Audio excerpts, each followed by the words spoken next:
constituents enrolled in the British Coal Staff Superannuation Scheme that transferring the £2.3 billion investment reserves to its members is a priority for this government. Can I thank her for the question? She's right to point out that there's about 40,000 people on this scheme, and about 5,000 of them are women, unlike the Mine Workers Pension Scheme, which is the vast majority men. The two schemes are different and they operate in a different way, because in 2015 the BCSS scheme had run two deficits, and it was at risk, and there had to be an intervention from government. So the two schemes operate differently, they have to be looked at differently.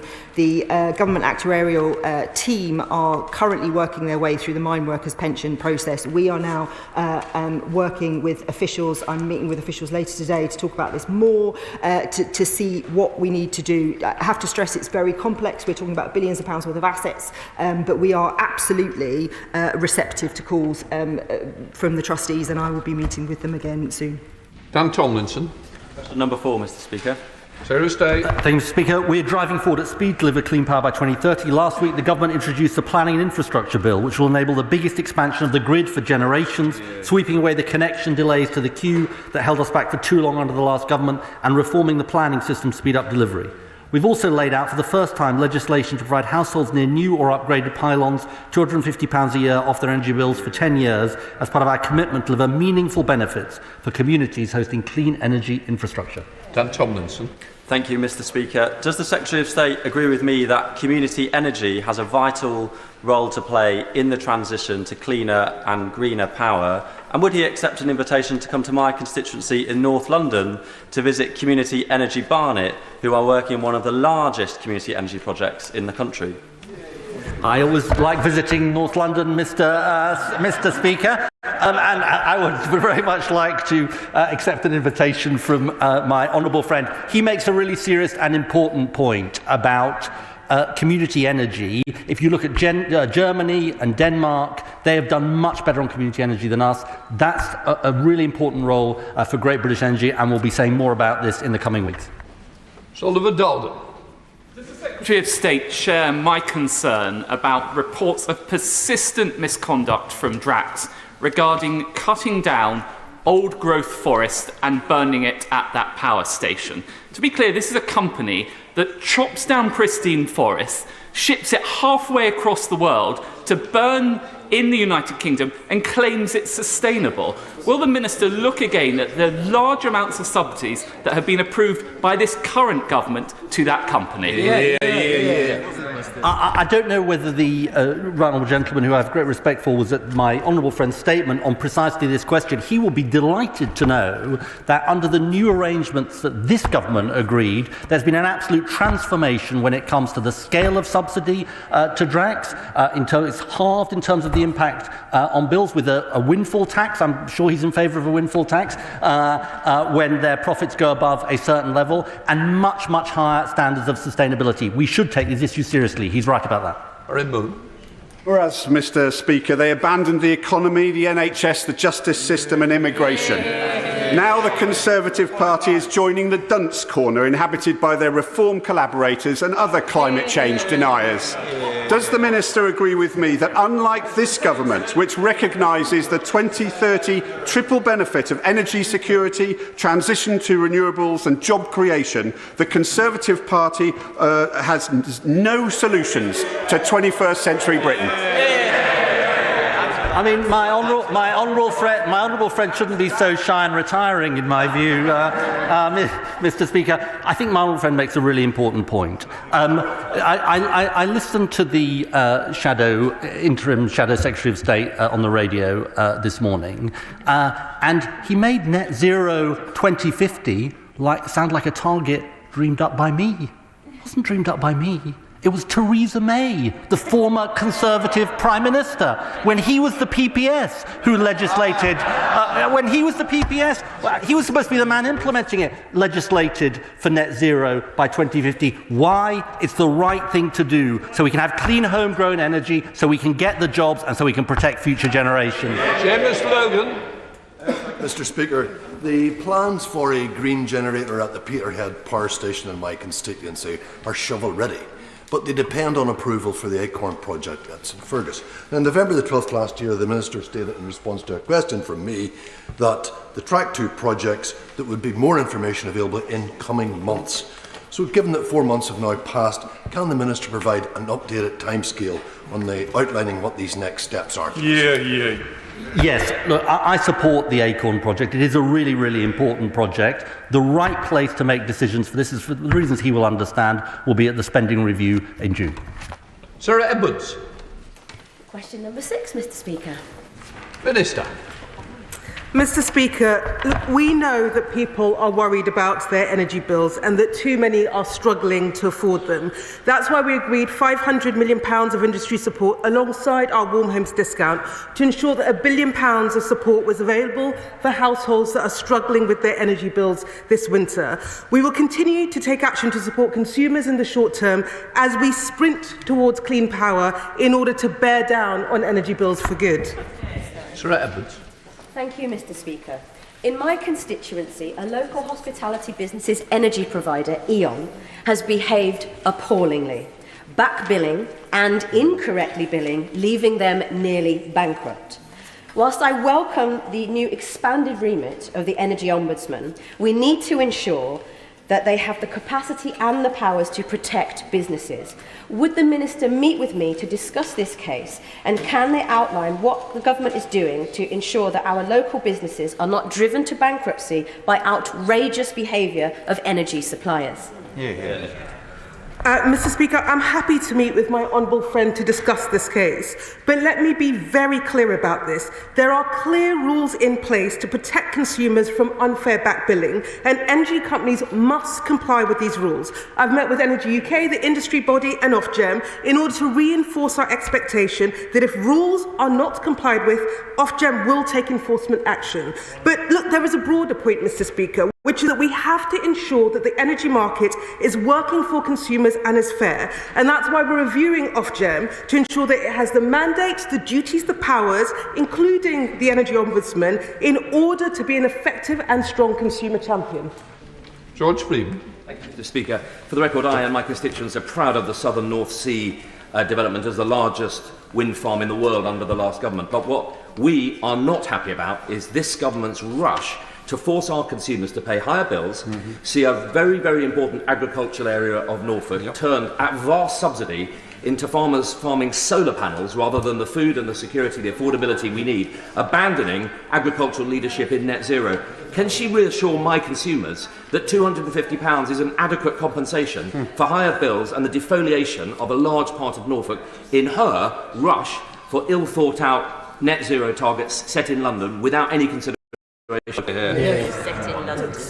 Mr. Speaker, the last few years have shown us why we must absolutely break our reliance on global fossil fuel markets. Under that government's watch, energy prices spiralled, and it's consumers across the countries that were paying the price. Now, that is a reality that side of the party is happy with and was happy to contend with. It is not a reality that we think is tenable. So we will sprint to clean power, because that is the route by which we determine and achieve energy security for the country and financial security for family finances. We are on the right side of history. We are on the side of consumers. They are deluded. Chris Webb. Thank you, Mr. Speaker. In Blackpool, we have over 250 charities doing incredible work supporting people with mental health, getting back to work, but also cost of living. But too many tell me week in, week out, they can't afford to pay the bills. Can I ask the Minister what conversations she's had with the energy companies about supporting these charities, and will she agree with me, to meet with me to discuss this important issue? My honourable friend is absolutely right. Charities and third sector organisations play an absolutely vital role in getting support to households that we know are struggling with bills. Part of the reason why we thought it was so important to agree that £500 million of industry support is to make sure that we were getting additional support to households. We are also consulting on extending our Warm Homes discount to 2.7 million households, so that over 6 million people will be getting help. And we will work with the energy sector to make sure that we are using the vital network of charities in order to get that support to the households that need it. Richard Tash. Thank you, Mr. Speaker. The price of gas is some 20% lower than it was at the beginning of this year, and yet the Secretary of State promised the bills would come down. So can the Secretary of State confirm when will the bills come down for consumers compared to the fact they're going up by 6% on the 1st of April? Mr. Speaker, I would encourage the honourable gentleman to check his facts. The price cap went up, which was disappointing for families, and the reason it went up was because of the spike in wholesale prices. It is because of our reliance on global fossil fuel prices. I will say it incredibly slowly for him so he can understand. It is because of our reliance on global fossil fuel markets. That is why we must break that reliance. We have to wean ourselves off this roller coaster of price spikes and price falls that is harming consumers across the country. The sprint to clean power will achieve that. It's a shame that he cannot see that. The Minister, John Morrison. Thank you, Mr. Speaker. Consumers are concerned about the rising energy cap. What will the Secretary of State do to further strengthen existing energy schemes and initiate new schemes? And will this include delivering the £300 reduction in energy bills that the party opposite promised for the general election? Mr. Speaker, we know that households are struggling with bills. We know that households are worried with bills. That's why we are doing everything that we can to bear down on bills. We are doing it not just because it's a manifesto commitment, but absolutely because it matters to households across the country. And whilst we make that sprint to clean power, which we are very clear is the route in which we bear down on bills, we will do the job of supporting households. So whether that is the agreement we agreed with energy suppliers, 500 million, whether that's the extension of the warm homes discount to over 6 million households, whether that is the debt support that we're providing for consumers that gained energy debt, we are taking short-term action. But let me be clear, the way we get ourselves out of this bind is to deliver clean power for consumers across the country. I'll pick that up. Question number 8, Mr. Speaker. Start. Thank you, Mr. Speaker, and I thank my honourable friend for her continued interest in this very important question. Despite significant challenges, COP29 agreed a new climate finance goal and finalised guidance on international carbon markets. We would have liked to have seen more progress in certain areas like mitigation outcomes, and we're now looking forward to playing a very important role in the run-up to COP30 in Belém to ensure more progress is made. Mr. Speaker, tackling climate change should matter to all of us because it affects all of us. The UK has led the way in setting strong climate targets at COP29. So how is the Minister ensuring measures are in place to track progress against our COP commitments? And how is she working with businesses, local authorities and industry to deliver on those targets and drive investment? Thank you. My honourable friend is right. We earn the credibility to show international leadership by delivering at home. We will publish a cross-economy plan on how we will meet our climate targets in due course, including outlining the policies needed to meet our 2035 NDC. We're engaging with a range of stakeholders on delivery, including through the Net Zero Council, which has a very busy work programme, and through the local Net Zero Delivery Group. James Shaw. Speaker, and thank the Minister for that answer. Can I ask the Minister this? What assessment has the Minister made of the COP29 commitment to triple finance to developing countries from the previous goal of $100 billion US to the $300 billion US annually by 2035? And can I ask, what is the UK's contribution to this money? Good question. Always a pleasure to answer questions from the honourable member. We do remain committed to international climate finance and to the new climate finance goal agreed at COP29, and the level of the UK's contribution will be considered as part of the spending review. We'll be looking at how we can maximise investment from the private sector. Matthew Patrick. Question number 9, please, Mr. Speaker. With your permission, Mr. Speaker, I'll answer 9 and 19 together. The £21.7 billion of funding we committed to in October will kickstart the CCUS industry, supporting thousands of jobs in our industrial heartlands through the East Coast and High Net clusters. We continue to engage with important future projects such as Acorn in Scotland and Viking in the Humber, and will make further announcements following the spending review. Matthew Patrick. I thank my friend for his answer. He will recognise that Merseyside is a clean energy pioneer, a hub of carbon capture and hydrogen technology. The climate emergency is the challenge of our generation, and it will only be met through the collective endeavour of communities across our country, including mine in Wirral West. Can he set out how the government is supporting our communities to deliver good local energy projects? Well, my honourable friend is entirely right about this, and I think what we've learnt over the last decade and more is that this is the biggest jobs opportunity of the 21st century. And nowhere is it more true than in the investments we're making in CCUS, and I am confident that members of his constituency will benefit. And the context of this, Mr. Speaker, is this, which is the CBI came out with a very important report a couple of weeks ago. And it showed that the net zero economy grew 3 times faster than the economy as a whole last year. And the whole House should let that sink in, because what that tells you is that if you turn your back on the net zero economy, you turn your back on business, you turn your back on jobs, and you turn your back on investment. Richard Baker. Thank you, Mr. Speaker. Does my right honourable friend agree there is huge potential for carbon capture and storage to play a key role in our green energy ambitions for Scotland? And as we look towards the spending review, does he agree the Acorn project presents an excellent and efficient opportunity to invest in CCUS and to reduce the carbon impacts of industries across Scotland, as it will repurpose existing pipelines? Well, look, I congratulate my honourable friend, who is a fantastic advocate for this project, and we are hugely supportive of the Acorn project. Track 1 projects were agreed in the budget last year at a fiscal event, a fiscal moment, and the work we are currently doing in government is to look at these projects for the next phase, if you like, of the spending review, which will come in June. But I don't think anyone is in any doubt about the potential value of the Acorn project, not just to Scotland, but the whole of the United Kingdom. Sir Roger Gale. Thank you, Mr. Speaker. Mr. Speaker, nobody who cares about the future of our children and our grandchildren will gainsay the importance of carbon capture. But does the Secretary of State not understand that he's undermining that good work by, notwithstanding his answer to my right honourable friend, continuing to subsidise the Drax power station, which is cutting down forests in Canada, turning the wood into pellets, shipping it thousands of miles across the Atlantic to burn here? It makes a nonsense of what he's trying to achieve.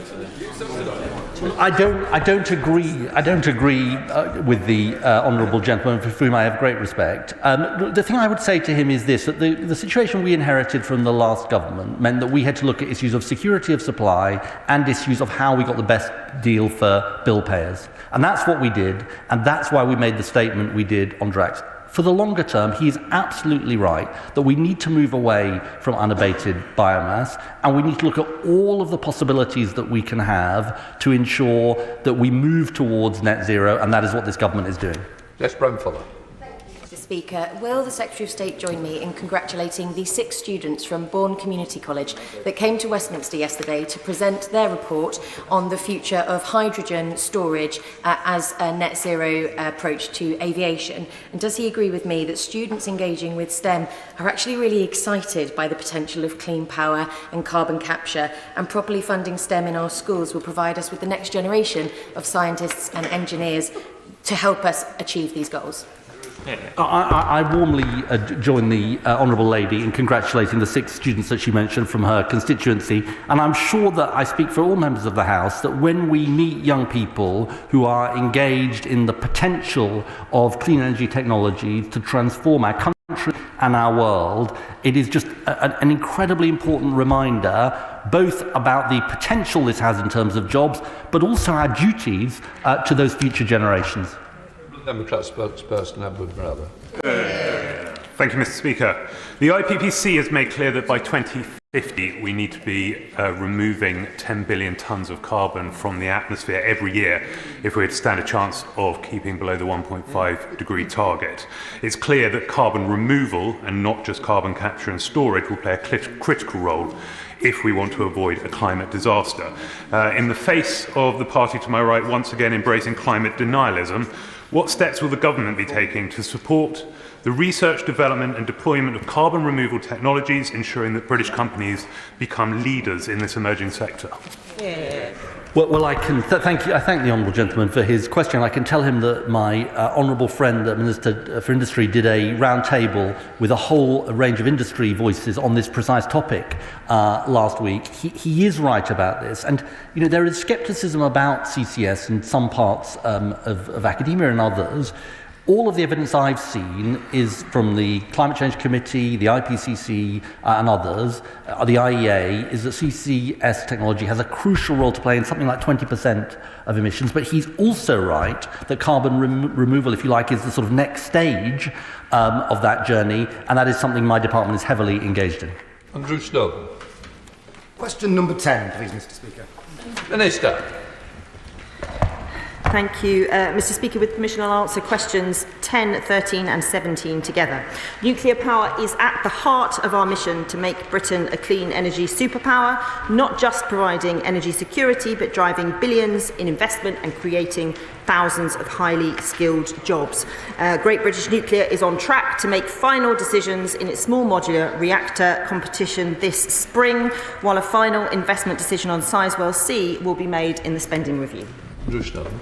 Thank you very much, Mr. Speaker. Whether one agrees with the government's net zero targets or not, it will not be able to achieve it without the significant role that nuclear energy will play in that, which is why I was delighted that the Prime Minister and the Secretary of State chose to launch their nuclear strategy. My constituents only assume my invite was lost in the post.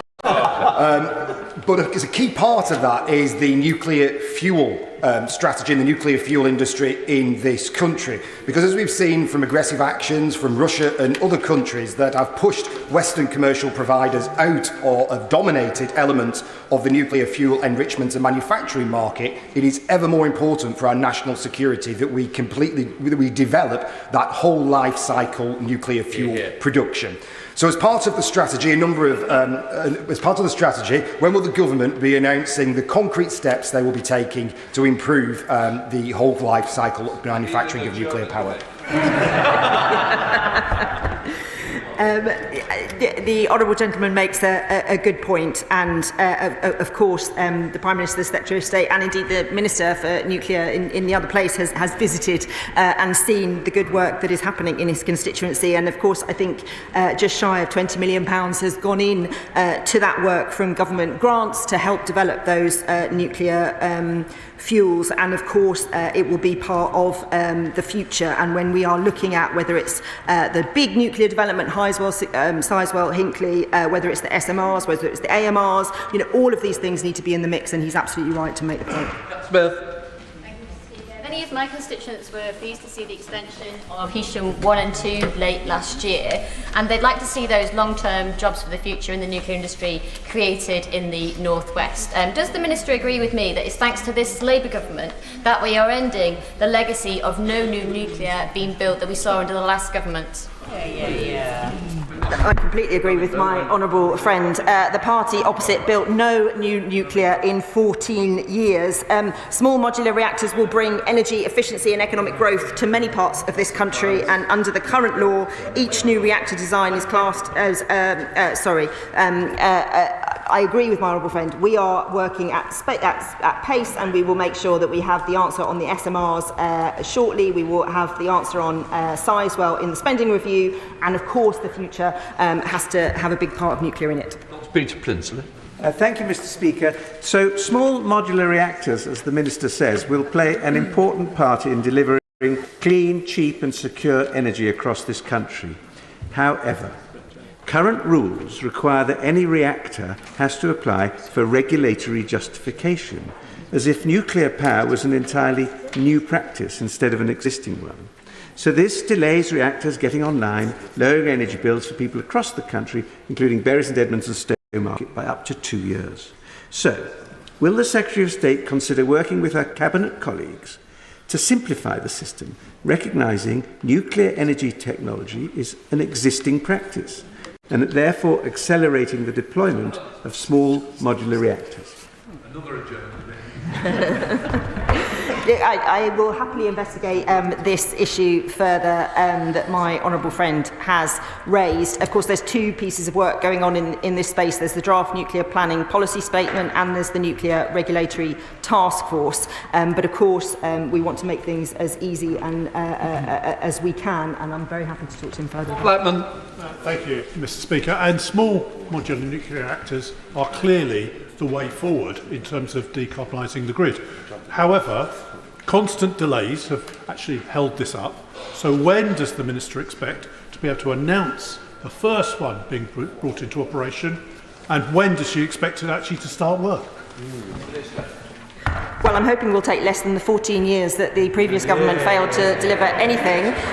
We will see the announcements on the first SMR in the spring, and you know, of course, if anyone wants to build new nuclear in the country, our door is open to whatever they want to come and suggest. Secretary of State Andrew Buck. Mr. Speaker. On the 6th of February, the Prime Minister announced he was going to take on the blockers and build new small modular reactors. Do those blockers include those in their own government? Essential work being delayed and paused at Sellafield, possible job losses at the Nuclear Decommissioning Authority, still no certainty for Sizewell C due to a general fear in the industry that the spending review will stymie the ambitions of Great British Nuclear. Isn't it quite clear the biggest blockers to new nuclear in the UK are the Labour Treasury? I'm not sure how many times the honourable member promised that he would get to FID on Sizewell under the last government. I think at least 5 times, him and his colleagues in the House, and of course that didn't happen. And I just repeat gently that the previous government managed no new nuclear in 14 years, and the Shadow Minister himself admitted that the government had moved too slowly in getting nuclear projects off the ground. We are working at pace. We will deliver the answer to the competition in the spring. Sizewell C is also moving at pace, and we will have final answers in the spending review. We're going to run on a bit because we're really behind. We've hardly got any questions in. Annalise Midgley. Question number 12, please, Mr. Speaker. Mr. Speaker, for this government, good paying conditions for workers and the role of trade unions must be at the heart of the renewable energy sector, but this is the only route to a fair transition. Since we came to office, EDF Renewables has announced recognition agreements with 4 major trade unions. We applaud them for their decision and want others to follow suit. Through the Office for Clean Energy Jobs, we are also working with industry and trade unions to support fair pay, terms and conditions in the sector. Annalise Midgley. Thank you, Mr. Speaker. I'd like to thank my right honourable friend for his answer. The Employment Rights Bill is an historic step forward for workers, but these rights must go hand in hand with good jobs. So can I ask, what action is he taking to strengthen the UK's manufacturing capacity and supply chains to ensure that communities like mine in Knowsley benefit from the transition to net zero? Well, my honourable friend is a brilliant advocate for her constituency and on this issue of manufacturing jobs. And if you look at what this government is doing, Mr. Speaker, from GB Energy to the National Wealth Fund to the Clean Industries Bonus, this is a government determined to make sure that we manufacture in Britain, we care about where things are made, and we are going to make those good manufacturing jobs happen. Father of the House, Sir Edward Lee. Number 14, sir. Minister.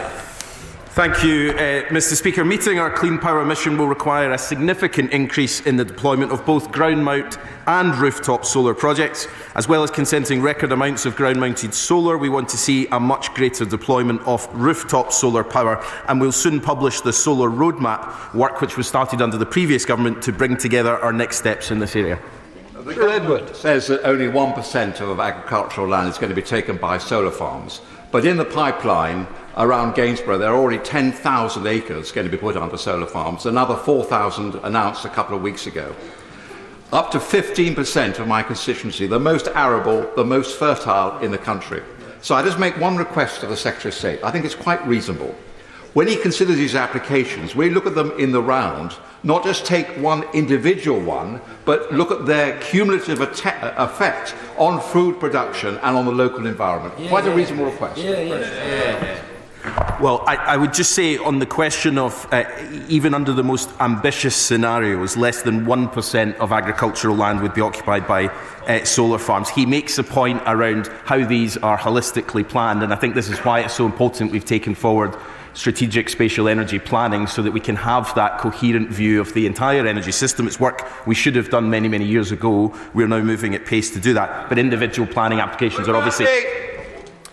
Thank you, Mr. Speaker. Now that the party opposite oppose large-scale solar, net zero, onshore wind, I'm tempted to ask the Minister what he makes of the party opposite's new energy policy, which is to take us back to the past, rub 2 sticks together and hope for the best. But could I ask the Minister instead to update the House on the progress of GB Energy in delivering our clean energy mission?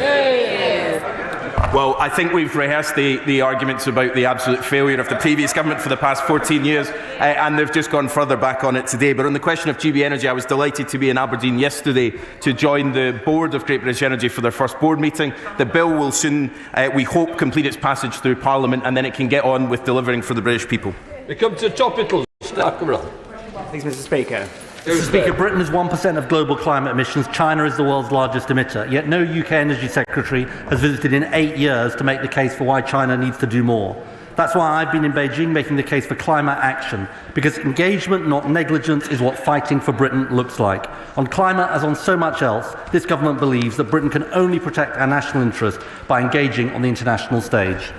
Thank you, Mr. Speaker. The Bacton Energy Hub in my constituency is undergoing a green transition, which I support because I believe in protecting our natural environment and boosting our economy through net zero, two things the Conservatives seem to have abandoned.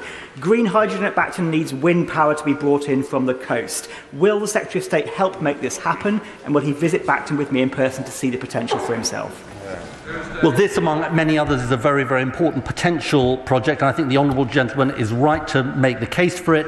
Green hydrogen is absolutely part of our energy mix in the future. Rinder Singh Johnson. Thank you, Mr. Speaker. I welcome the government's commitment to nuclear energy. I recently met with representatives of Nucleo, a company developing small modular reactors using lead-cooled fast reactor technology, using depleted uranium and plutonium, materials that we have an abundance of as current waste materials from our existing nuclear programme. Can the Secretary of State detail what he's doing to ensure that the industrial strategy takes account of all aspects of the nuclear jigsaw, including the wide variety of technologies on offer? Clean energy is one of the 8 growth sectors in the industrial strategy and will provide a core part of that strategy. And if anybody wants to build new nuclear in this country, our door is always open.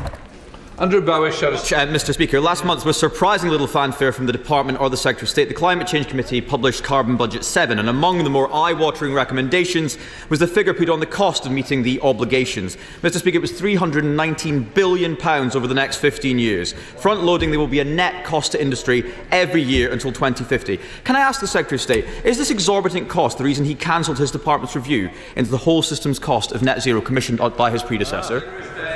Mr. Speaker, I deeply regret the direction in which the honourable gentleman is going. I think the Climate Change Committee does incredibly important work. We will look at CB7, but the biggest cost we face as a country is we do not act on the climate crisis. That is what would leave hundreds of billions of pounds of cost to future generations. Thank you very much, Mr. Speaker. Mr. Speaker, he might be content with signing our energy sovereignty over to the People's Republic of China. He might be happy with his government's arbitrary targets and bans pushing bills up, leaving us more reliant on imports and costing jobs. But we think it's time for a new approach. As the Leader of the Opposition said this morning, one focused on security and cost to the consumer and not on pie-in-the-sky targets with no plan to reach them. So will he recommission the review into the whole system's cost? And if not, what is he trying to hide? Mr. Speaker, it is the Tory party that has an energy surrender policy, surrendering us to fossil fuel markets controlled by petrostates and dictators. They keep us locked into fossil fuels. They would threaten billions of pounds of investment in net zero, and they would leave our children and grandchildren a terrible legacy. That is the Conservative Party in 2025. Anti-jobs, anti-growth, anti-business, anti-future generations. Thank you, Mr. Speaker. Can I welcome the plans brought forward last week to provide money off for people living near new energy infrastructure? Does the Minister agree with me that this is yet another thing that the party opposite promised but never had the ability to deliver? Well, my honourable friend's absolutely right to say that we've moved forward on delivering, that if people host important infrastructure in their constituencies, they should benefit from it. The party opposite consulted on this, like so many things they talked about, but failed to deliver in 14 years. We're moving on with delivering it. Democrat spokesperson Edwin Brown. Thank you, Mr. Speaker. In their recent advice for the 7th Carbon Budget, the Climate Change Committee highlighted the urgency of ensuring cheaper electricity so households can transition away from gas heating. When will the government act to improve energy security and reduce costs for households who are seeking to adopt low-carbon heating by reforming policy costs on energy bills? Mr. Speaker, as we discussed earlier in the session, I think the CCC raises an important issue that we need to look at. And the key question about this so-called rebalancing is it has to be looked at in the context of understanding the principled case, but also ensuring that if we go down that route or another route, we do so in a way that is fair. And that is the work that my department is engaged on. Alan Strickland. Thank you, Mr. Speaker. I've met a number of families recently who are members of the British Coal Staff Superannuation Scheme, and I know they will welcome the comments from the Minister earlier. But as has been said, many of those residents are in their 70s and 80s. They are keen for answers. So could the Minister expand on her earlier comments to say more about what the next steps are and when my constituents might get a sense of the timeline and progress going forward?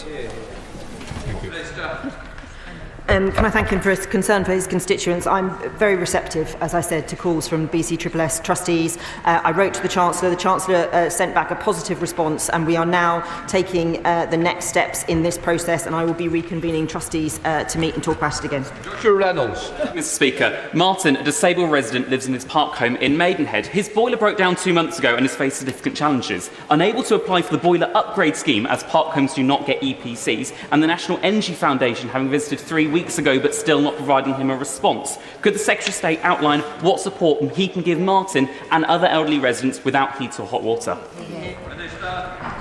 Thank you to the honourable member for that question. Look, we are very aware of the issues with park homes. There is support that is provided to park homes through industry support. As we think about how we expand the warm homes discount and the support that we provide for households that can't afford their energy, we will of course have park homes in our mind.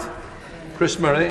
Thank you, Mr. Speaker. Does the Minister agree with me that crucial to achieving our world-leading net zero goals will be community ownership projects? And will the Minister come to Edinburgh to see some of the fantastic community power projects that we have there? Yes, it sounds really good, and community energy is a crucial part of our energy future. The Secretary of State and their neighbours, could he take a short car journey to Gainsborough to visit the new fusion site at West Burton? This is probably the most exciting development in green energy we've ever had in this country, creating unlimited jobs, unlimited green energy. Will he join me in Gainsborough? Well, the honourable gentleman and I don't necessarily agree on everything, but on this we agree. The transformation of the West Burton site from a fossil fuel-fired power station to fusion is an incredibly exciting project, and we should all be battering for it. Chris Kane. Thank you, Mr. Speaker. The Minister may be aware that SSC is supporting over 1,000 new homes in rural Scotland to aid energy infrastructure development. Does he agree with me that the SNP Scottish Government's failure to get a grip on a rural housing crisis is a major barrier to infrastructure development? And will he urge SSE to expand their scheme into my constituency, where they have key projects around the communities of Cullen, Lochernhead, Tyndrum and Creanlarich? Well, I thank my honourable friend for the question, and he underlines that it is not just for delivering on energy projects, but the wider economic benefits that come from building infrastructure, the kind of infrastructure that the party opposite now opposes. But he's right to say that in order to deliver these projects, we also need to see investment in rural communities by the Scottish Government, and will continue to press them on those issues. Martin. Thank you, Mr. Speaker. Kent County Council plans to introduce 10,000 on-street car chargers over the next decade. For context, Kent has a population of 1.6 million people. At this rate, Kent will have burnt down by the time we all have electric on-street car charging. What can the Secretary of State do to speed this up? Can I say the honourable gentleman is raising a really important issue. Rolling out this electric car infrastructure is incredibly important. If he writes to my department, we'll ensure he gets the best possible reply. Thank you, Mr. Speaker. Will ministers consider exercising the community electricity right within the 2015 Infrastructure Act to require commercial renewable energy developers to offer communities the opportunity to part-own schemes developed in their area? So he raises a really important issue, Mr. Speaker. As a sort of energy nerd, I'm really interested in this 2015 power, which I didn't actually know about, despite my nerdery. And we are actively looking at this really important power put in place by the last government. Thank you, Mr. Speaker. In response to a written question to me last week, the Minister confirmed that no nationally significant infrastructure projects have been consented which will use greater than 50% best and most versatile agricultural land. In my constituency, the East Park Energy solar farm is close to 75%, but under the overarching National Policy Statement for Energy, 5.11.34 states that the Secretary of State should ensure that applicants do not site their scheme on the best and most versatile land without justification. So can the Minister confirm to me whether the nearly 1,500 acres of best and most versatile land is too much good quality agricultural land to sacrifice? Well, the honourable gentleman will know that on any nationally significant project, it goes through a proper planning process, and it wouldn't be right for me to comment on that, but I'm sure that the decision makers will be looking closely at the issues he raised. Brian Deishman.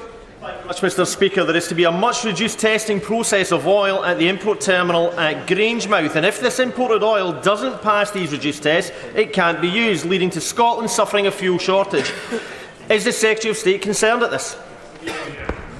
Throughout, of course, the 7 months that we've been in government, we've been doing everything we can to work with the operators of the Grangemouth refinery. Of course, we were disappointed by the closure of that. We've carried out, of course, a number of pieces of work around fuel security. We're not concerned about fuel security at this point, but of course, across the whole country, it's something we keep constantly under review.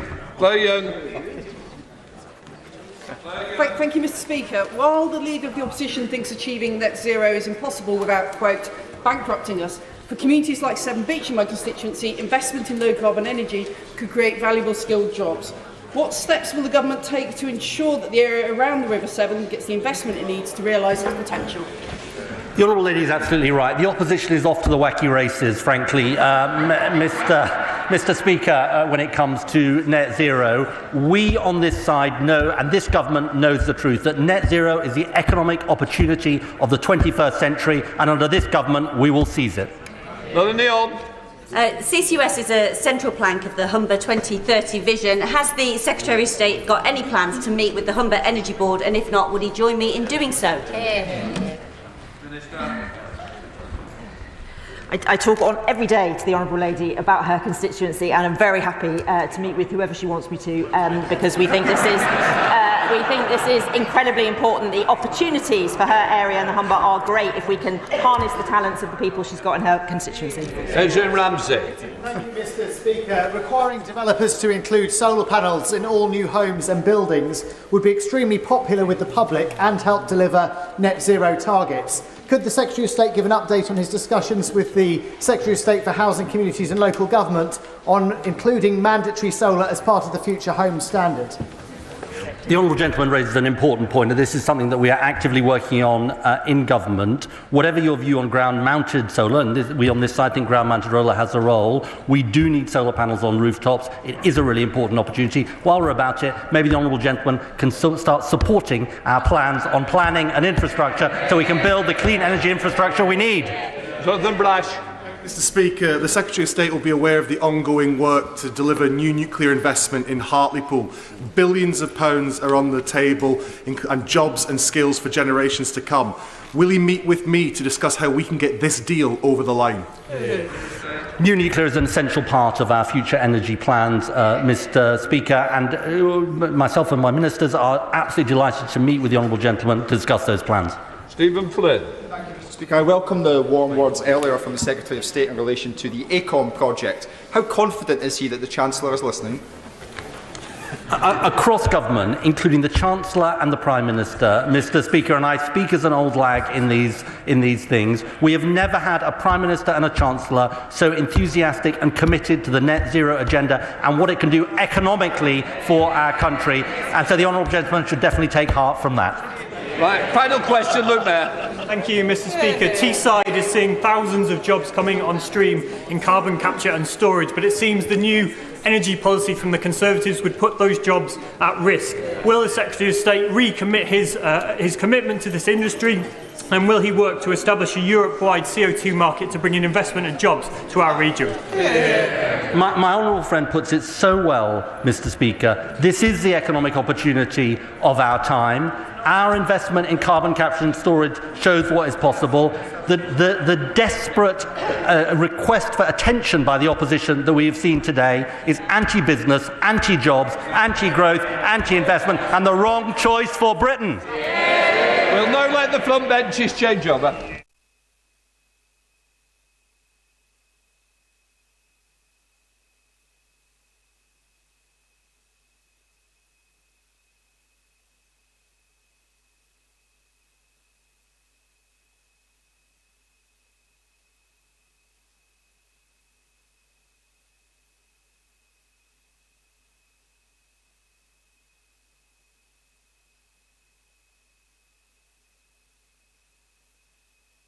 we continue proceedings, I'd like to pay tribute to John Parry Hemingway, the last surviving Battle of Britain pilot, who died yesterday at the age of 105. Mr. Hemingway was a teenager when he joined the RAF during the Second World War. At the age of 21, when he was a fighter pilot in the Battle of Britain. A 3-month air campaign in 1940 to protect the southern part of England and British shipping from large-scale assault by the Luftwaffe. There is no doubt that the courage and overwhelming sense of duty by the RAF pilots like Mr. Hemingway helped end the Second World War and allowed us the freedoms we enjoy today. Order, order. We now must come to the statement. Secretary of State for Works and Pensions, Liz Kendall. Mr. Speaker, this government is ambitious for our people and our country. And we believe that unleashing the talents of the British people is the key to our future success. But the social security system we inherit in the Conservatives is failing the very people it is supposed to help and holding our country back. The facts speak for themselves. 1 in 10 people of working age now claiming a sickness or disability benefit. Almost 1 million young people not in education, employment or training. That's 1 in 8 of all our young people. 2.8 million out of work due to long-term sickness. And the number of people claiming personal independence payments set to double this decade from 2 to 4.3 million, with the growth in claims rising faster among young people and mental health conditions, and with claims up to 4 times higher in parts of the Midlands, Wales and the North, where economic demand is weakest. Places that were decimated in the 80s and 90s, written off for years by successive Tory governments and never given the chances they deserve. And the consequences of this failure are there for all to see. Millions of people who could work, trapped on benefits, denied the income, hope, dignity and self-respect that we know good work brings. And taxpayers paying millions more on the costs of failure, with spending on working age sickness and disability benefits up 20 billion since the pandemic, set to rise by a further 18 billion by the end of this Parliament to £70 billion a year.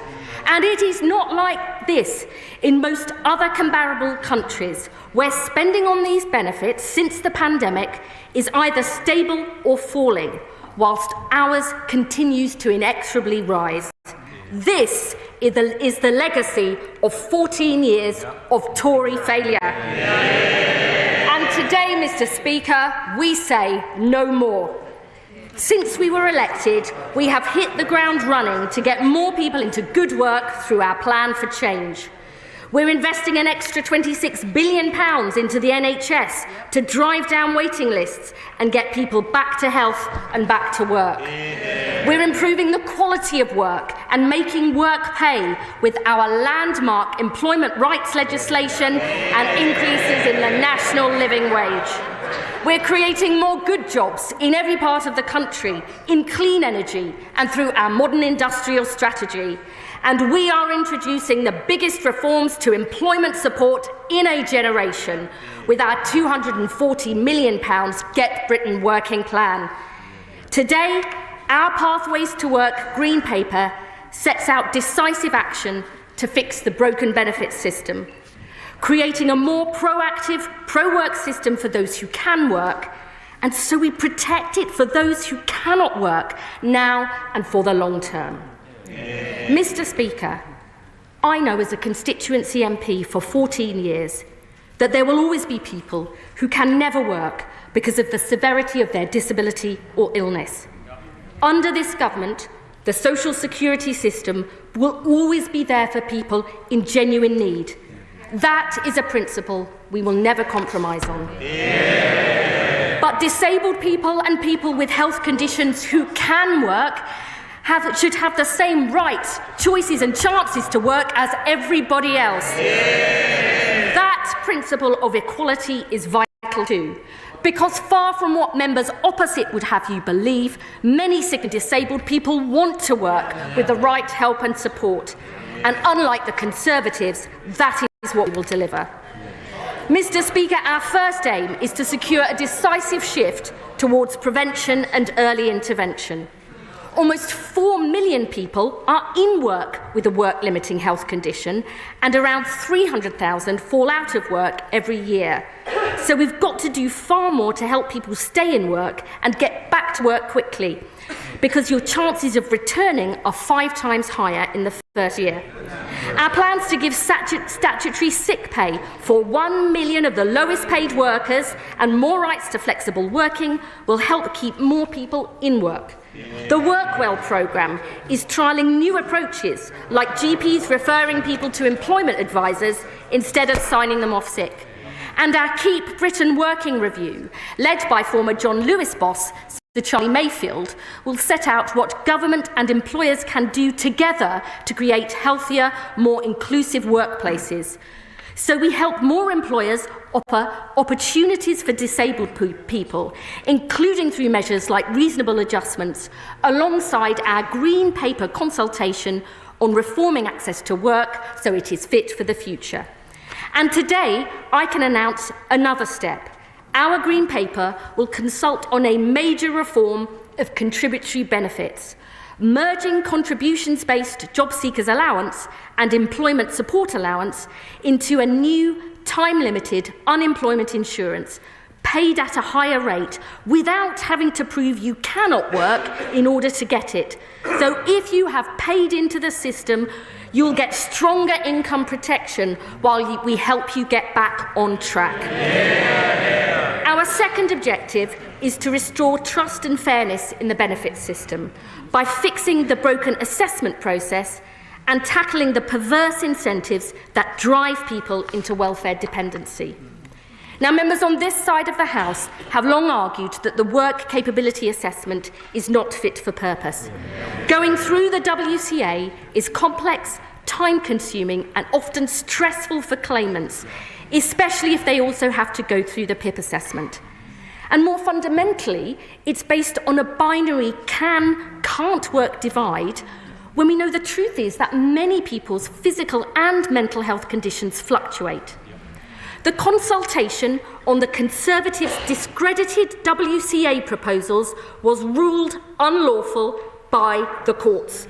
So today I can announce we will not go ahead with their proposals. Instead, we will scrap the WCA in 2028. In future, extra financial support for health conditions in universal credit will be available solely through the PIP assessment.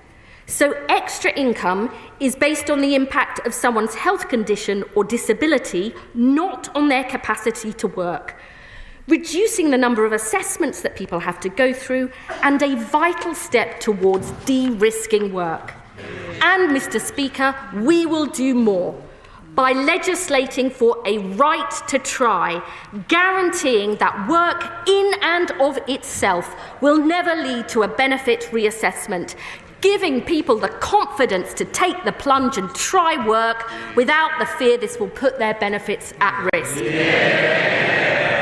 Mr. Speaker, we will also tackle the perverse financial incentives that the party created, which actively encourage people into welfare dependency.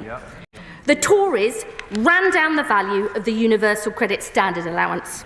As a result, the health top-up is now worth double the standard allowance at more than £400 a month. And in 2017, they took away extra financial help for the group of people who could prepare for work. So we're left with a binary assessment of can or can't work and a clear financial incentive to define yourself as incapable of work, something the OBR, IFS and others say is a likely factor driving people onto incapacity benefits. Today, we tackle this problem head-on. We will legislate to rebalance the payments in universal credit from April next year, holding the value of the health top-up fixed in cash terms for existing claimants and reducing it for new claimants. with an additional premium for people with severe lifelong conditions that mean that they will never work, to give them the financial security they deserve. And alongside this, Mr. Speaker, we will bring in a permanent, above-inflation rise to the standard allowance in universal credit for the first time ever. A £775 annual increase in cash terms by 2029-30, and a decisive step to tackle the perverse incentives in the system. We will also fix the failing system of reassessments. The Conservatives failed to switch reassessments back on after the pandemic, so they're down by more than 2/3, with face-to-face assessments going from 7 in 10 to only 1 in 10. We will turn these reassessments back on at scale and shift the focus back to doing more face-to-face, and we will ensure they are recorded as standard to give confidence to claimants and taxpayers that they're being done properly. And, Mr. Speaker, I can also announce for people on universal credit with the most severe disabilities and health conditions that will never improve, we want to ensure that they are never reassessed to give them the confidence and dignity they deserve. And we will fundamentally overhaul the DWP's safeguarding approach to make sure all our processes and training are of the highest quality, so we protect and support the most vulnerable people. Mr. Speaker, alongside these changes, we will also reform disability benefits, so they focus support on those in greatest need, and to ensure the social security system lasts for the long term into the future. Social and demographic change means more people are now living with a disability. But the increase in disability benefits is double the rate of increasing prevalence of working age disability in the country, with claims amongst young people up 150%, for mental health conditions up 190%, and claims for learning difficulties up over 400%, according to the IFS. Every day, there are more than 1,000 new PIP awards. That's the equivalent of adding a population the size of Leicester every single year. Mr. Speaker, that is not sustainable long term, above all for the people who depend on this support. But the Tories had no proper plan to deal with this, just yet more ill-thought-through consultations. So today I can announce this government will not bring in the Tory proposals for vouchers, because disabled people should have choice and control over their lives. We will not means test PIP, because disabled people deserve extra support, whatever their incomes. And, Mr. Speaker, I can confirm we will not freeze PIP either. Instead, our reforms will focus support on those with the greatest needs. We will legislate for a change in PIP, so people will need to score a minimum of 4 points in at least one activity to qualify for the daily living element of PIP from November 2026. This will not affect the mobility component of PIP and only relates to the daily living element. And alongside this, we will launch a review of the PIP assessment, led by my right honourable friend, the Minister for Social Security and Disability, in close consultation with disabled people, the organisations that represent them, and other experts. So we make sure PIP and the assessment process is fit for purpose now and into the future. And, Mr. Speaker, this is a significant reform package that is expected to save over £5 billion in 2029-30, and the OBR will set out their final assessment of the costings next week. Our third and final objective is to deliver personalised support to sick and disabled people who can work to get the jobs they need and deserve. We know from the last Labour government and our new deals for disabled people, young people and the long-term unemployed, the difference that proper employment support can make. And more recent evidence from the Work Choice programme and additional work coach time shows support can make a significant difference in the number of people getting work, keeping work, and improving their mental health and well-being too. This Labour government believes that an active state can transform people's lives. We know this because we have done it before. So today I can announce we will invest an additional £1 billion a year for employment support with the aim of guaranteeing high-quality, tailored and personalised support to help people on a pathway to work. The largest ever investment in opportunities to work for sick and disabled people. And alongside this, for those on the UC Health top-up, we will bring in an expectation to engage and a new support conversation to talk about people's goals and aspirations, combined with an offer of personalised health skills and employment support. And because being out of work or training when you're young is so damaging for your future prospects, we will go further. In addition to funding our youth guarantee through the £240 million Get Britain working plan, we will consult on delaying access to the health top-up in universal credit until someone is aged 22, with the savings reinvested into work support and training opportunities, so every young person is earning or learning and on a pathway to success. Yeah. Mr. Speaker, the Conservatives left a broken benefits system that's failing the people who depend on it and our country as a whole. The status quo is unacceptable, but it is not inevitable. We were elected on a mandate for change, to end the sticking plaster approach and tackle the root causes of problems in this country that have been ignored for too long. Because we believe in the value and potential of every single person, that we all have something positive to contribute and can make a difference, whether that's in paid work, in our families or communities alongside our neighbours and friends. We will unleash this potential in every corner of the land, because we are as ambitious for the British people as they are for themselves. Today we take decisive action, and I commend this statement to the House.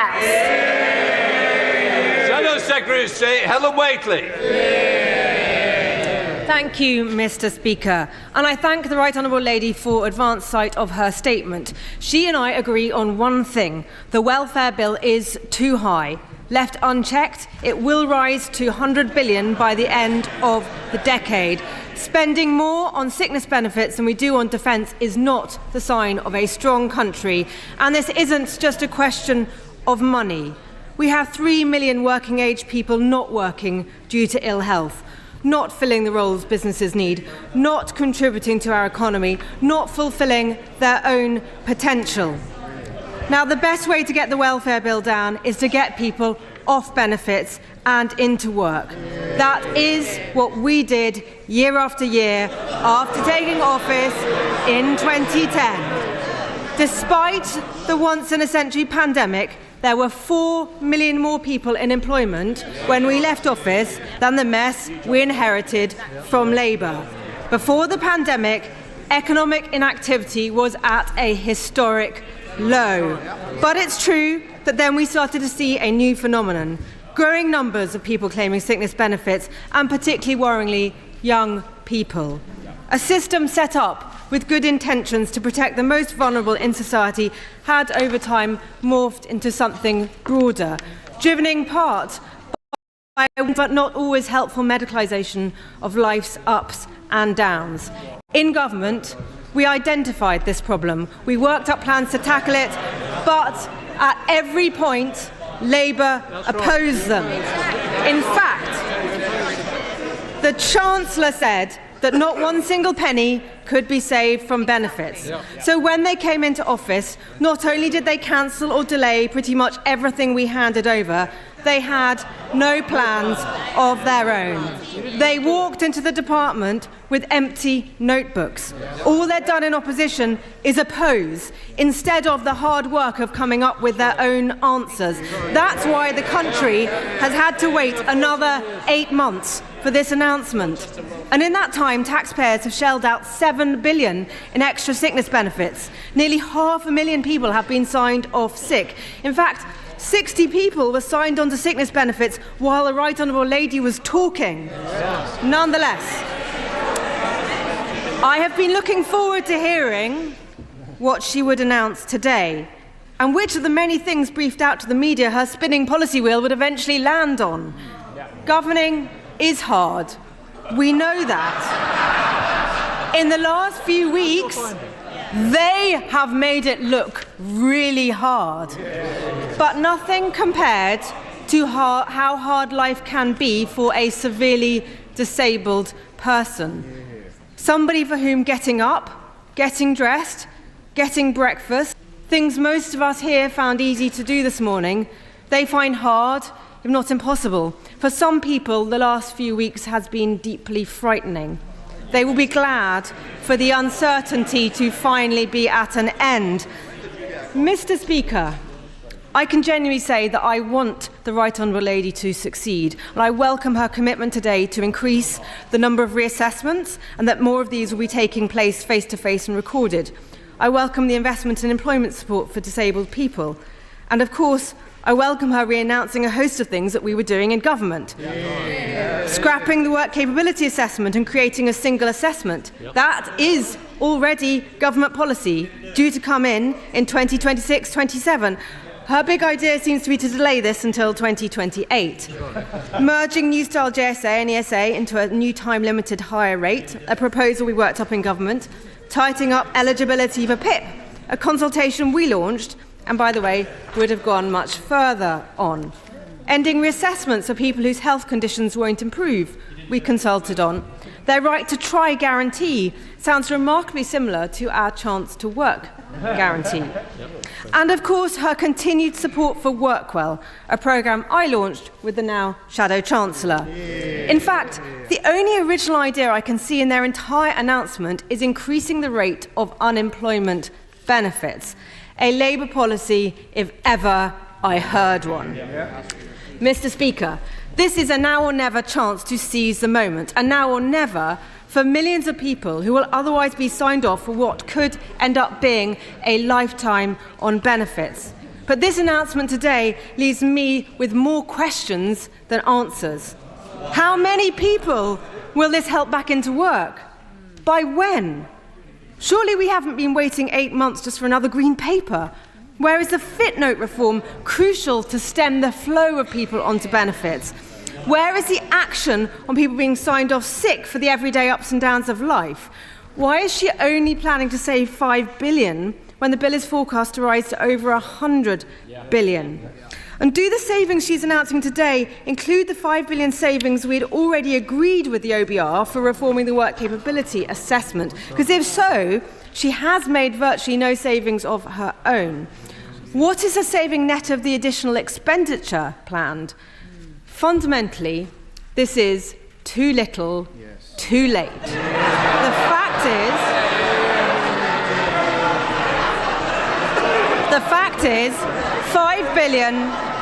fact is, $5 billion just doesn't cut it with a bill so big going up so fast. She needed to be tougher.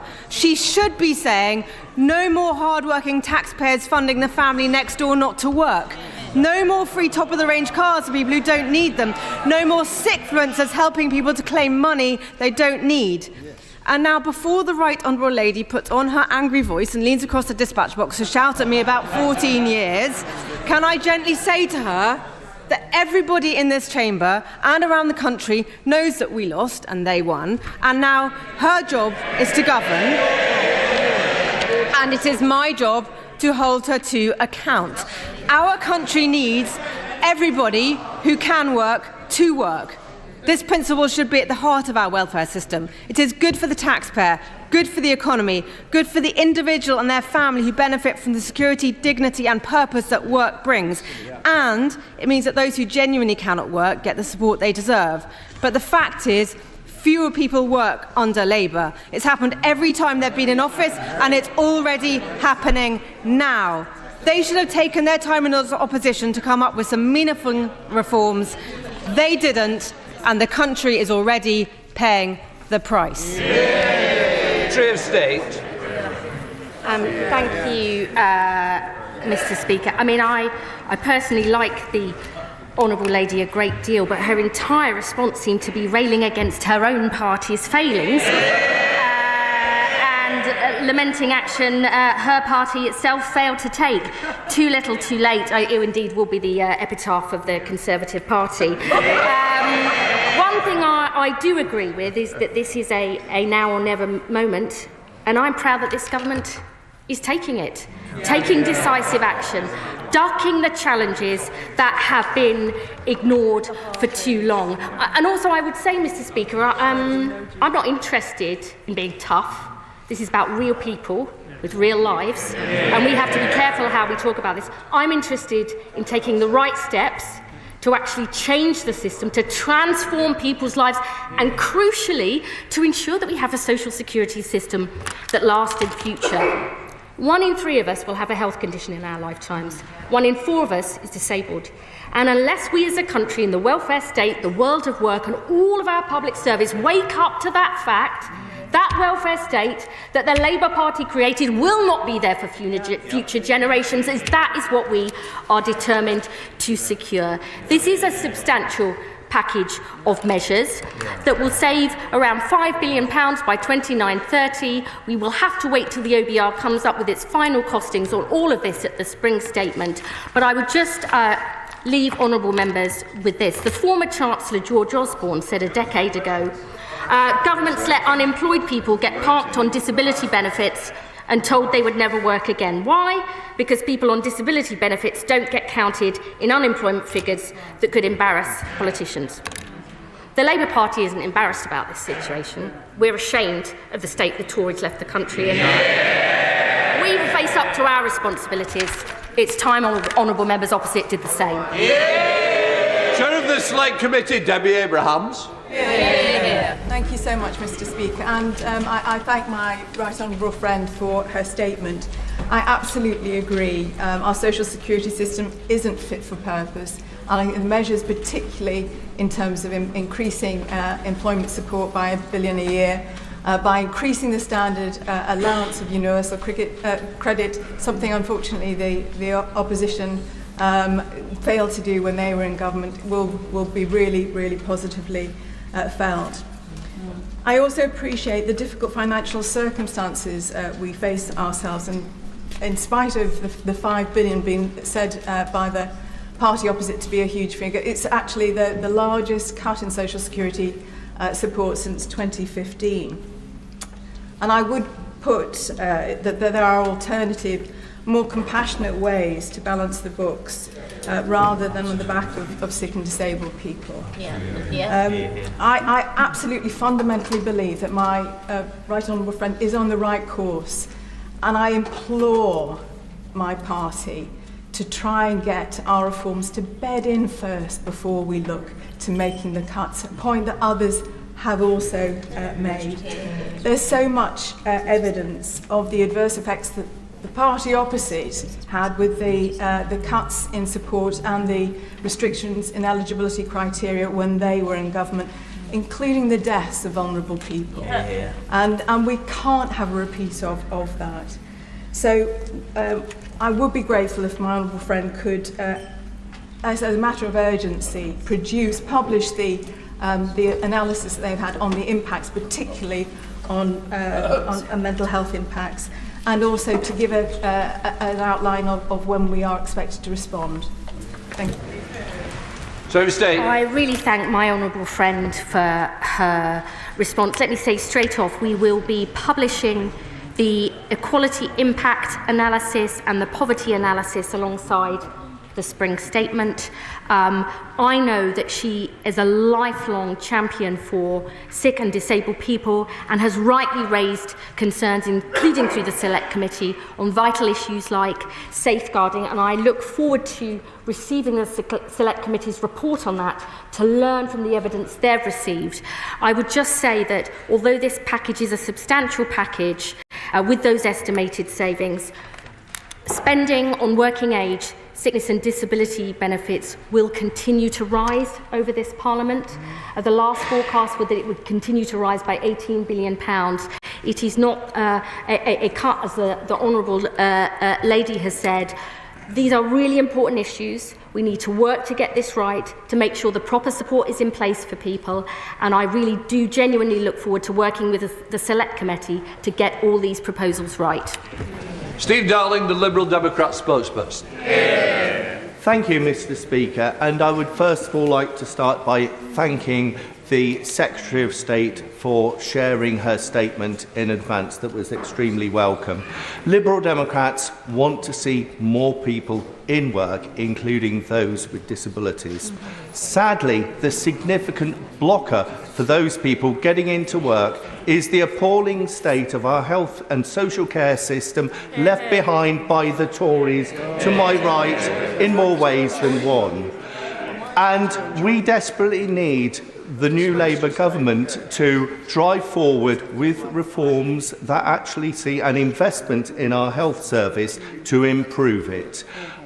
The devil is in the detail of these proposals, and I do fear what we will find as we turn over rocks over the next few days, particularly for those who are most vulnerable. The Minister has described the system as a broken system. And so, therefore, I would like to ask the Minister, how are you driving... Chair. How is the Minister driving significant change through this? I fear that this is just tinkering around the edges where we need to see real culture change within the DWP. And also, Mr. Chair, investment in our NHS is absolutely more essential. I actually agree with the honourable gentleman. We do need extra investment in the NHS and to overhaul the culture of the DWP, and that is precisely what we are doing. We are investing an additional £26 billion into the NHS, an extra £172 million into the Disabled Facilities Grant to help disabled people live independently, £3.7 billion into social care, because that's such an important issue. We do need a decisive cultural shift in the DWP. That's why our Get Britain working plans have announced proposals to overhaul job centres. And we've also said today we need to have a fundamental look at our safeguarding approach. And I would also say this, our Pathways to Work employment support programme genuinely is that, because for some people, getting out of the house is an achievement. For others, going along to a community group, maybe doing voluntary action, getting skills, that is what we mean. And we will work closely, not only with the NHS and my right honourable friend and social care, but also voluntary organisations who have such a vital role to help people on a pathway to success. Dave McHillier. Mr. Speaker, and I welcome my right honourable friend's commitment to making sure that no one is on the scrap heap when it comes to working, that everyone will get the support that they need. I note that she's consulting on delaying access to the health top-up in universal credit until someone is aged 22, and would be grateful if she could explain the rationale for that age and what savings she expects to make if that consultation goes forward. My right honourable friend raises a really important issue. I would say on that, honourable members, I mean, patience is not my greatest virtue, but honourable members will need to wait until the OBR's full assessment of individual measures and the savings that they make for the spring statement. And also on the delaying access to the health top-up for those under 22, there will be a specific exemption for those who are never able to work because their disability is so severe. But this is all about matching it with our youth guarantee, announced in the Get Britain working plan, to make sure every young person is earning or learning. Because if you are not in education, employment or training when you are young, the impact can be lifelong and scarring for your health, job prospects and earnings, and so we have got to put that right. Esther McVeigh. Thank you, Mr. Speaker. How precisely will these benefit cuts be realised, given this government's anti-business budget, which has seen businesses close at the fastest rate since Labour was last in office, and of those still standing, 30% are planning to cut staff to cope with the increase in the employer's national insurance contribution? Where are the jobs? We know Labour is the party of the magic money tree. Is Labour now the party of the magic jobs tree too? I mean, the only party that believes in magic money is members opposite, who wrote a cheque that they couldn't pay. And I would say to the Honourable Lady, unlike members opposite, we believe good work and good rights at work actually is of benefit to businesses, because the best businesses know it helps retain people and reduce the costs of recruitment. We are overhauling our approach with employers in the DWP because only 1 in 6 ever uses a job centre to recruit. We want to have a single account manager for all businesses. We're going to make sure our job centres are much more embedded in their local communities so they have detailed knowledge of individual employers. That is the way that we get Britain working and growing again. Clive Lewis. Thank you, Mr. Speaker. Can I ask the Minister, when they made the decision, to go down this route, did they understand the pain and difficulty that this will cause millions of people, millions of our constituents who are using food banks, who are using social supermarkets, people who are on the brink?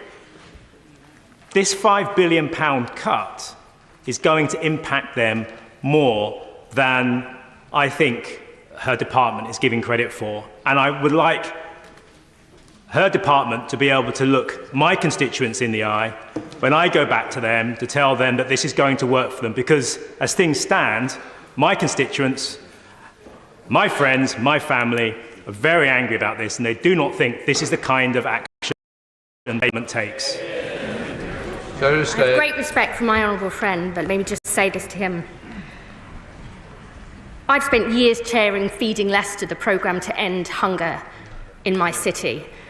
And I know that I can look my constituents in the eye and say to them, I know that getting more people into better paid jobs is the key to their future success.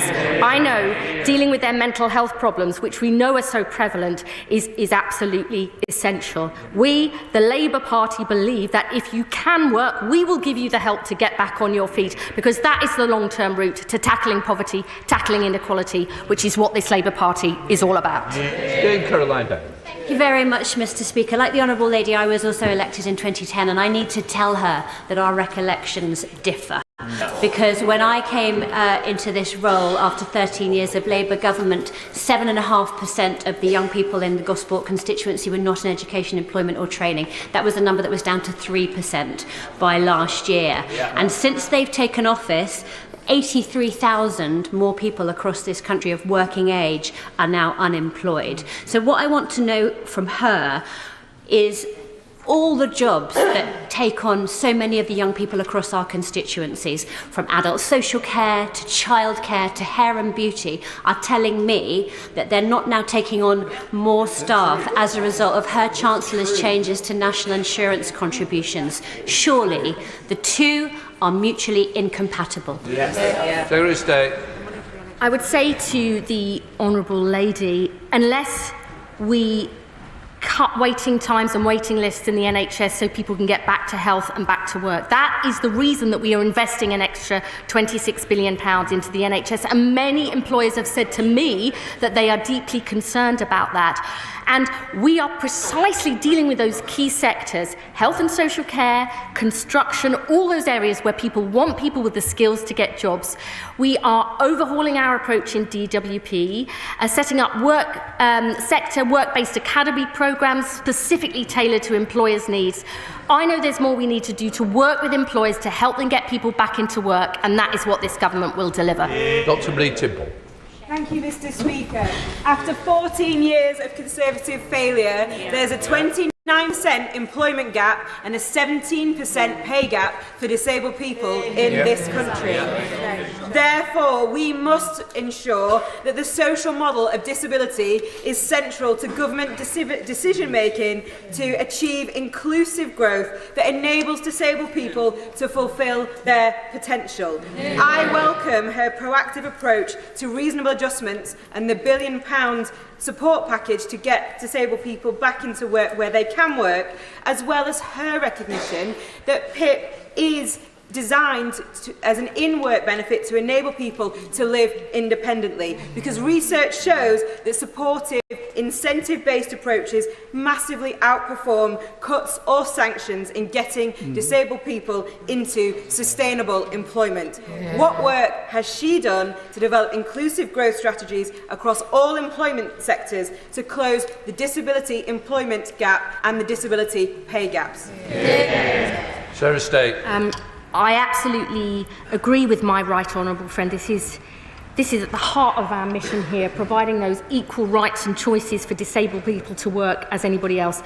We will be working with disabled people and the organisations that represent them to develop our pathways to work employment support so we get it right, because we won't do that unless we work closely with disabled people. And we are also working right across government. We have disability ministers in every single government department. They are driving this agenda forward, and I know that my right honourable friend will give much valued advice and help to make sure we get it right in every part of this government. John Milne. Thank you, Mr. Speaker. Encouraging and enabling people back to work is a laudable aim, but how can the Minister assume $5 billion's worth of success in advance of actually rolling out the programme? Surely the right approach is to let the reforms generate savings naturally by a concrete reduction in need, rather than to set an arbitrary target beforehand.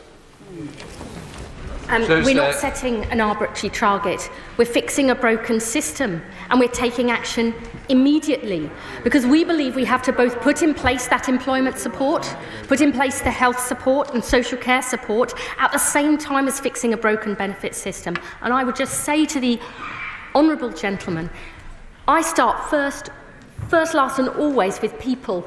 What do we need to do to give people the opportunities they deserve if they can work? What do we need to do to make sure the social security system lasts in future? That is something that we cannot put off any longer, because that is not good enough for the people that we were elected to serve. Joanna Baxter. Thank you, Mr. Speaker. PIP is a devolved benefit known as the Adult Disability Payment in Scotland. Can my right honourable friend assure me that she'll be working with partners, including the Scottish Government, to ensure that disabled people right across the whole of the UK get the support that they need? Sarah State. Absolutely, that is very important for me personally and the government as a whole, because we want people in Scotland to have the same chances and choices to work if they can do as everybody else, and to make sure people have proper protections. That is essential for us, and I will continue to work closely with the Scottish Government, not just in my own area, but I know across the board in other government departments too. Mark Pritchard. Speaker. Youth unemployment stood at 642,000 as of the last quarter of 2024, a rise of 136,000 on 2023, and a youth unemployment rate of 14.8%. She mentions earlier in her statement, earn and learn. Does she agree with me that one way of perhaps attracting some people back into work is for her to have discussions with her colleague in the Ministry of Defence, the Defence Secretary? And would she agree with me that getting more young people into His Majesty's Armed Forces, Air Force, Navy, Army, would be a starting place? I absolutely agree with the honourable gentleman. Indeed, before I was appointed to this position in opposition as a constituency MP, I have discussed with my local job centre and the Armed Forces recruitment precisely these issues, because of the really exciting careers and opportunities that are available, I think are really important for young people in my constituency and the one that he represents. And I will certainly be having more conversations with colleagues in the Ministry of Defence to make sure we put this plan into action. Clive Effin. Mr. Speaker, I've heard many people make a moral case for the changes that my right honourable friend has announced today. But does she agree that over the last 20 years, those people with large amounts of wealth have done extremely well, whilst average household incomes have stagnated and the standard of living for the overwhelming majority has gone down? So whilst we make a moral case for changes to the benefit system, shouldn't we also be making a case for how we tax wealth as opposed to income? My honourable friend is right that those with the broadest shoulders should bear the biggest burden, and that's why I'm very proud that we have tackled issues like closing loopholes in the non-dom tax status, why we've looked at the profits of the energy companies and many other areas. I think that is an absolute principle of this Labour Party of fairness in the tax system. Stephen Flynn. Mr. Speaker, they say they won't change their fiscal rules because of their manifesto. They say they won't change their tax policies because of their manifesto. They say they won't change their position in relation to the single market because of their manifesto. Perhaps the Secretary of State could outline to me and to people right across the UK where in her manifesto it stated that they were going to take £5 billion away from disabled people. I'm very happy to send a highlighted version of our manifesto to the honourable gentleman, where we said we would reform or replace the WCA. We said we'd make sure we dealt with backlogs in access to work. We said we'd make work pay. We said we'd invest more in the NHS. We said we'd improve employment rights. We said we'd create jobs in every part of the country. I'm very proud we're delivering on it. I just ask the honourable gentleman to take a look at what's happening in Scotland and their record there, because there's probably more they could do. Jill German. Thank you, Mr. Speaker. I'm delighted to hear my right honourable friend announce additional investment for high-quality, tailored and personalised support to help people on a pathway to work, and the recognition that for so many it is indeed a pathway and not just a series of referrals that just lead back to square one. So can my right honourable friend assure me that joint working with local support services like those in Clwyd North, already doing great work, will form part of this so a truly local, person-centred approach can be achieved? Yes. We won't get this right unless we draw on the huge strengths of our voluntary and community organisations. You know, I have never believed that there are hard-to-reach groups. It's just we need to change what we do. And I think there's a lot we can learn from groups like the one my honourable friend suggests, because it really is a pathway to work. I think we've got to end this false divide between those who can and can't work and understand that there are steps towards a better life, and that's what this government wants to deliver. Luke Evans. Thank you, Mr. Speaker. Two practical questions. She said she's joining Job Seekers Allowance and Employment Support Allowance into a new time-limited unemployment insurance. What is that time limit? And second of all, she said an expectation on people to look for work. What happens when they don't meet that expectation, and what discipline is faced if they don't take that up? The time limit is one of the things we're consulting on in the Green Paper, and I look forward to hearing his views about that. And in terms of the expectation to engage, it's actually very interesting when we have started to free up our work coach time, actually offer support on the phone, in person. Many people have come forward because we're trying to change the culture of that. Actually, I mean, the Conservatives always leap straight to a position where people refuse to get involved. Actually, we've got to change the culture, and I believe that is the way that we would get more people onto that pathway to success. Lawrence Eshelon. Thank you, Mr. Speaker. I agree with the Secretary of State that many disabled and sick people want to work, but the reality is cutting PIP will not address the reasons why they don't. The Secretary of State outlined the reasonable adjustment framework for disabled people's hard. It's very hard to navigate. It took me 6 months to navigate that for my members. That's why we legislate. So how hard is it going to be for disabled people in the workplace to try to get those employees to make those adjustments? Can the Secretary of State outline how she's going to make sure that the workplace is ready for people accessing the workplace, and that disabled gap employment, which really doesn't have anything to do with benefits, but some of the reasonable adjustments that we see not happening at the moment? I know my honourable friend is an absolute passionate advocate of these issues, and she's right. We have to do far more to work with employers to ensure that those basic reasonable adjustments need to be made.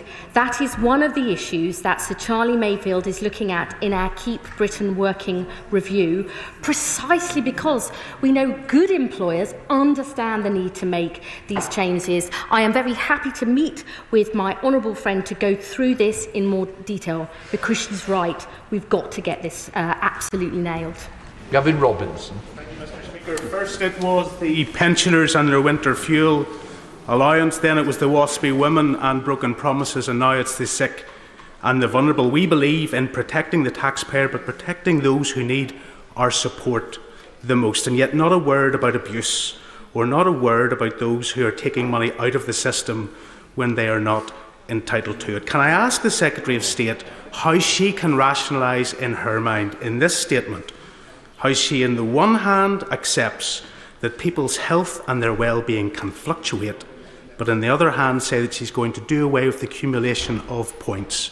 To require an applicant to get 4 points in any one box does away with the ability to recognise that mental ill health particularly manifests itself in many different ways, and that accumulation of points has been incredibly important to get support for those who need it most. If it fluctuates, how is she doing away with that accumulation?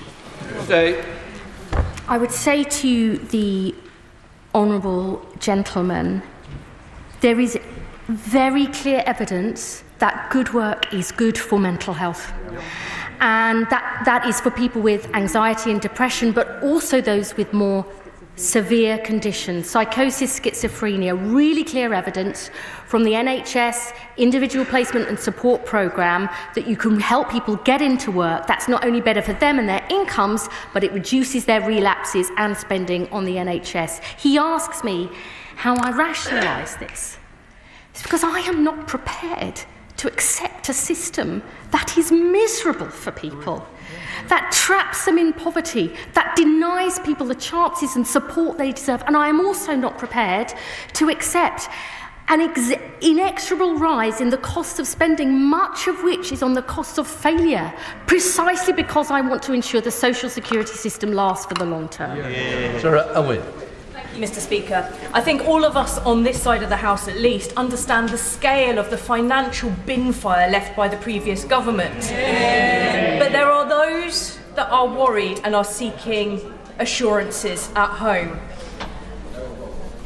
Of the 1 million people potentially losing disability support, what guarantees can my right honourable friend give that those that are unable to feed or toilet themselves will not lose out in personal care? And of the 1 million who can and do want to work, of course we welcome that £1 billion extra support. But how is this government going to hold uncooperative employers' feet to the fire in giving disabled people an equal chance of employment and career success? Thursday. I agree with my honourable friend. I know people are worried and concerned. And that is a really important issue. It's why I disagreed with the opposition spokesman saying we need to be tough. I'm not interested in that. This is real people and real lives. And I would say that the changes in PIP are not coming in immediately. They will be from November 2026 for new claimants. Those with severe conditions who will never work will be protected. If people do have a reassessment, it will be done by a fully trained assessor or a healthcare professional based on their individual needs. And in order to ensure there is greater confidence in those assessors and the decisions that are being taken, we will overhaul our safeguarding and training, and we will record those assessments as a standard, because that is absolutely essential. So Desmond Sway. Speaker, because working is so beneficial to mental health, will she require claimants to undertake socially useful work in order to retain their benefits? Sarah State. No. Give them flexibility. There's only a few. Neil Coyle. Neil Coyle. Can I thank the Secretary of State for listening to disabled people and their organisations on ending the needless, wasteful and extremely expensive repeat reassessments for those with progressive conditions. I hope it's being welcomed by those who've campaigned for that for many years. But can I ask if the Green Paper plans will include tackling the disincentives to work for disabled people and others in supported housing that mean working more than 15 hours a week can actually result in financial penalties in a system not just ignored by the party opposite, but put in place by the two parties opposite in coalition when they fumbled the universal credit introduction. Will this government fix those tax allowances to ensure that work always pays, including for disabled people in supported housing?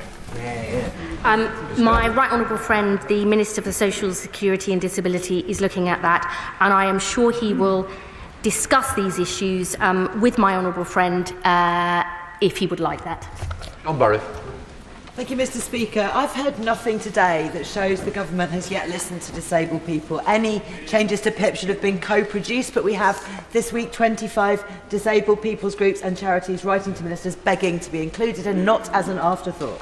Can the Secretary of State explain why disabled people are feeling so disregarded and scapegoated, and why impoverishing them to the tune of £5 billion is a higher priority than a simple wealth tax? Hear, hear. Secretary of State. I mean, I think many disabled people did feel disregarded and ignored under the Conservative government.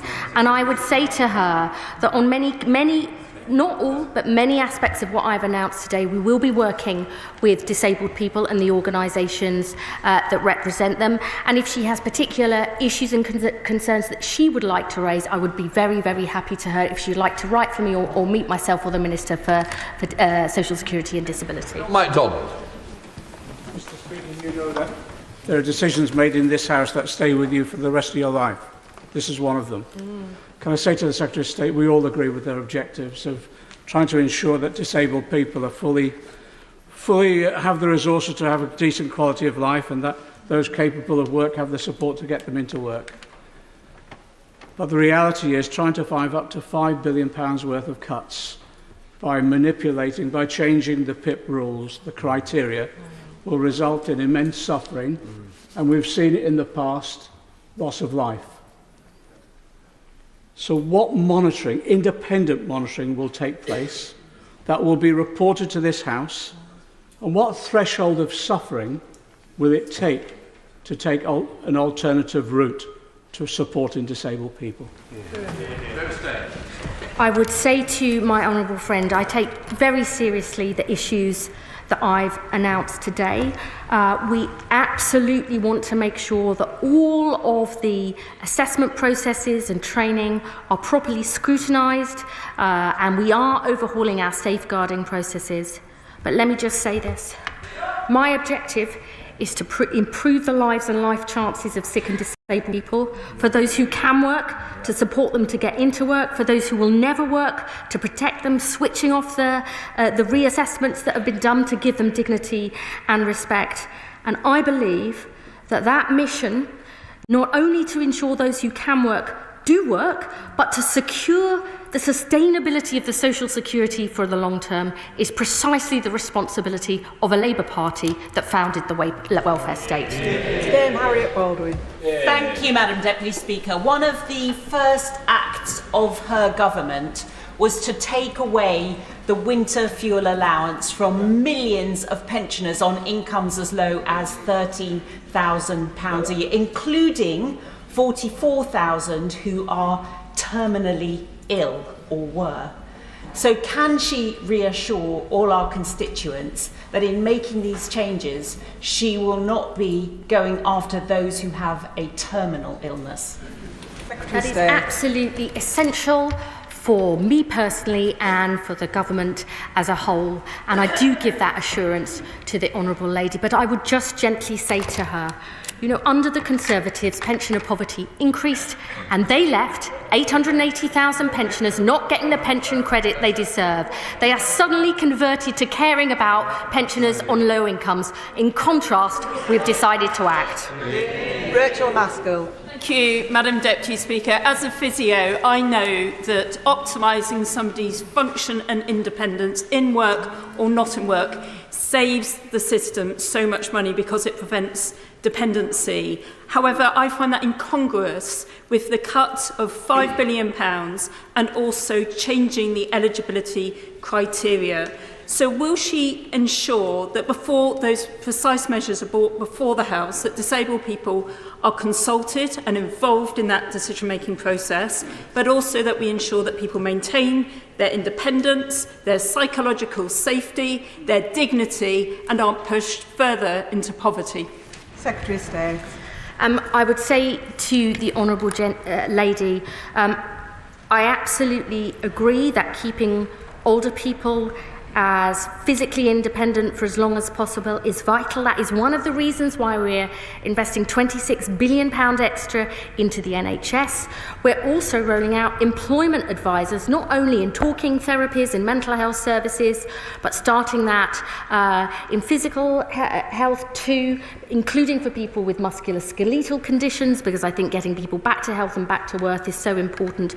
We will be legislating on the PIP changes. There will be full ability for this House to debate those changes, and we will be consulting with disabled people, crucially, on the employment support programme, how we get that right, and how we make sure that is much more joined up with the health support that many disabled people, sick and disabled people need. Lisa Smart.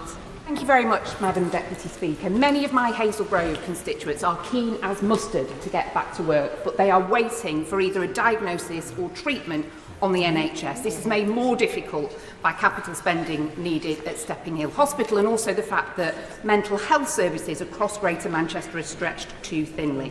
What assurance can the Secretary of State give these constituents that her announcements today are not going to make more difficult an already really difficult time of their lives? Mary Rimmer. I mean, she's absolutely right to champion the needs of... Yes, thank you. She's absolutely right to champion her constituents' needs and to say many people... In fact, we recently did a survey of people on sickness and disability benefits, and 2 in 5 of them all said they were on a waiting list. And that is really concerning to us, which is why we are putting that extra investment in place. We need to go further and faster on driving those waiting lists down, but we have already achieved those 2 million extra appointments that we said we'd deliver in our manifesto 7 months early, and we will do even more to make sure her constituents get back to health and back to work. Mary Rimmer. Thank you, Madam Deputy Speaker. Nearly 1 million young people are leaving school and not in employment and training or education. My colleague and I, both representing St Helens, received a letter a couple of weeks ago, and it came a message from tutors in the college who were having difficulty getting young people to join training, education, and could we do anything about it? Could the Minister say a little more about a guarantee for employment for young people and how we're going to get them to accept training? They were afraid of a cut in universal credit. I have to admit, I didn't know young people were on universal credit. I promised I will keep my answers shorter because I know there are so many colleagues who want to get in. Actually, our youth guarantee is going to start being rolled out from next month. It will bring together, local leaders, mayors and local leaders will bring together all that work, health and skills support locally. I'm very happy to talk to her personally about what more we can do in her constituency, because she's right. We've got to get those young people on a pathway to success. Jerome Mayhew. Mr. Speaker, when I fought the last election, I was honest with my electorate, telling them that we would save £12 billion from the welfare budget. Was the Minister honest with her electorate when she talked about their plans to cut disability welfare, or is she making this policy on the hoof because the Chancellor has destroyed economic growth? Secretary of State. They didn't have a plan. The former Chancellor, the member for Godalming and Ash, actually admitted during the general election that money had already been scored. So I'd say I will listen more to the honourable member when they actually put forward a plan that works instead of having it discredited in the courts. Dan Francis. Thank you, Madam Deputy Speaker. Too many carers of disabled people end up with physical and mental health disabilities themselves and end up trapped in the system of their loved one. What more can the Secretary of State do with her colleagues in the Department of Health and Department of Education to stop that trap? Secretary of State. I've been a lifelong champion of family carers who give their all to looking after the people they love. My honourable friend will know we've already boosted the carers allowance earning threshold by £45 a week to £196, benefiting more than 60,000 carers by 29/30, the biggest ever cash increase in the earnings threshold for carers. There's much more we need to do to support family carers, including them, enabling them to balance their work and caring responsibilities. So I look forward to talking to my honourable friend about this, because there's much, much more we need to do. Dr Caroline Johnson. Thank you, Madam Deputy Speaker. Madam Deputy Speaker, the Secretary of State says she'll legislate for a change in PIP so that people must score a minimum of 4 points in at least one activity to qualify in the future. This means that an individual who needs supervision or assistance with therapy 3.5 hours a week, and prompting and assistance with washing, and assistance to get in the bath or shower, and supervision to manage their toilet needs, and assistance to dress and undress their lower body would no longer qualify for PIP. How many such individuals are there? Secretary of State. It doesn't mean that. What I would say is that every single case is assessed on individual need. And I would say to the honourable lady, it is really important that she understands and her constituents understand we will protect those with the severe disabilities who can never work. And for anyone who goes through a reassessment process, that will be done based on their personal individual needs. Dr Zabir Ahmed. Thank you, Madam Deputy Speaker. My right honourable friend will agree with me that under the managed decline of the SNP, people in Scotland are more likely to be economically inactive than the rest of the UK. She will further agree with me that we have greater ambitions for the people of Scotland, particularly young people, than the party opposite. Will she agree with me that these reforms are absolutely necessary so they put more Scots back to work and back on the road to prosperity? Secretary of State. Yes, I would. I mean, people in Scotland deserve the same chances and choices to work, to get skills, get training, to not have young people leaving school without the qualifications they need, to not have an NHS that isn't reducing waiting times, to overhaul job centres. Absolutely. And we will continue to work with the Scottish Government to put all of those problems right, because we want people in every part of this country to benefit. Richard Ford. Thank you, Madam Deputy Speaker. I welcome the Secretary of State's shift towards prevention. Last May, my constituent Alexander McRandall was riding his motorbike on the lanes of East Devon when he struck a pothole and was thrown from his bike. His collision resulted in permanent nerve damage. He's had to leave a 40-year career. His wife Louise has given up work to look after him. While they will be reassured to hear that the government is not going to freeze PIP, does the Secretary of State recognise that prevention also requires more investment in local government to prevent situations like this? Secretary of State. I'm really sorry to hear about what's happened to his constituent and his family and the impact that this must have had on them. I think there is absolutely more we need to do to provide local support. That's why the Get Britain Working Plan actually isn't all being determined by Whitehall, because I think local leaders know best what local areas need. So that is why we are devolving more resources, more powers and more responsibilities to local areas to make sure we shift the focus towards prevention and early intervention and help get people back on their feet. Mary Kelly-Foy. Thank you, Madam Deputy Speaker. When cuts to incapacity support was introduced by the last government through the work-related activity component, we saw severe rises in poverty with no significant increase in employment, and cases of mental health skyrocketing. And in the North East, we already have some of the highest rates of poverty and ill health in the country. So what assurances can the Secretary of State give me that these changes won't push people in areas like mine further into poverty and ill health? It is absolutely about areas like my honourable friend represents, areas that have been written off and denied opportunities for so long. And it's really important that we look at this in the round. The action we're taking to create more good jobs in every part of the country through the modern industrial strategy, clean energy and building 1.5 million homes. My honourable friend, the Health Secretary, is sending in specific teams into the top 20 areas with the highest levels of economic inactivity to drive down those waiting lists. There is much more that we need to do to make this focused on the areas that need help most, and I look forward to working with my honourable friend to make that happen. Carla Lockhart.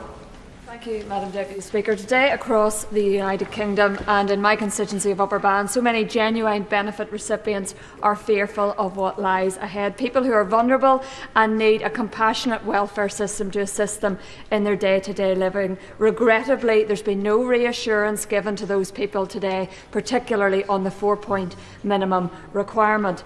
Little mention today about fraud and the genuine need to tackle it head-on.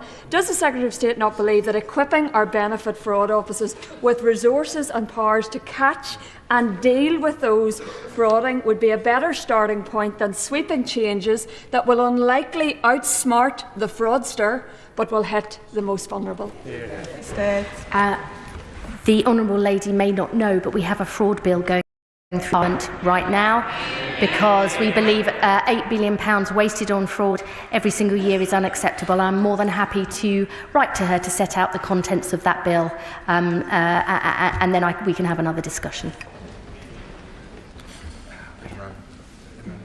Imran Hussain.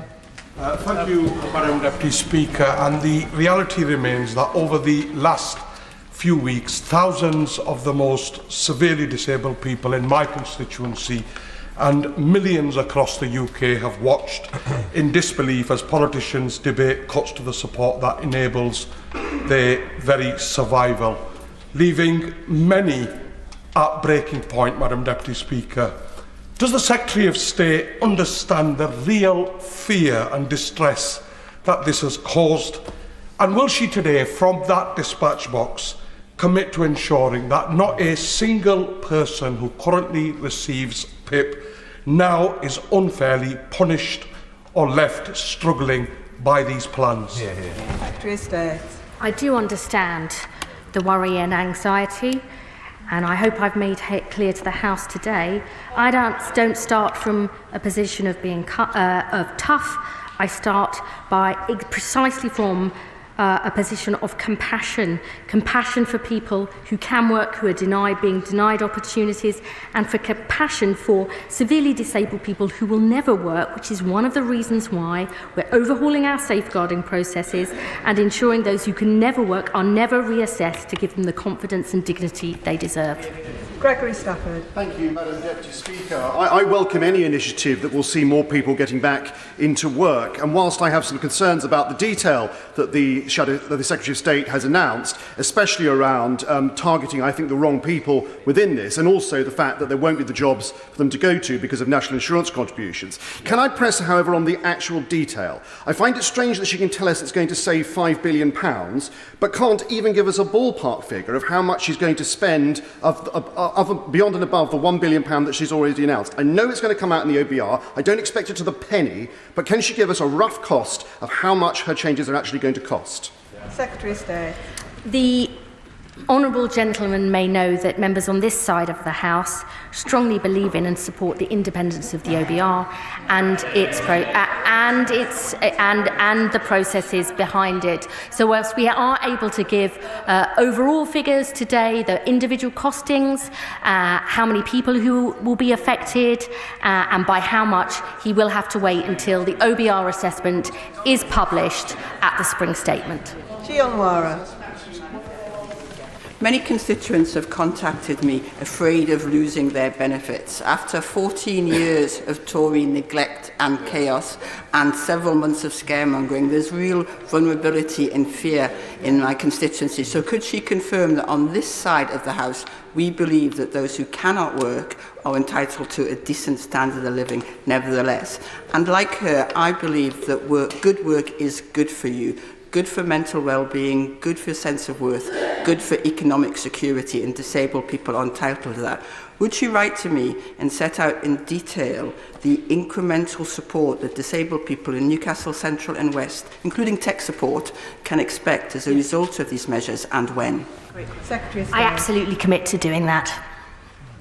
Harriet Cross. Thank you, Madam Deputy Speaker. The statement referred to right to try legislation being brought forward, and in the statement the Secretary of State also referred to de-risking work.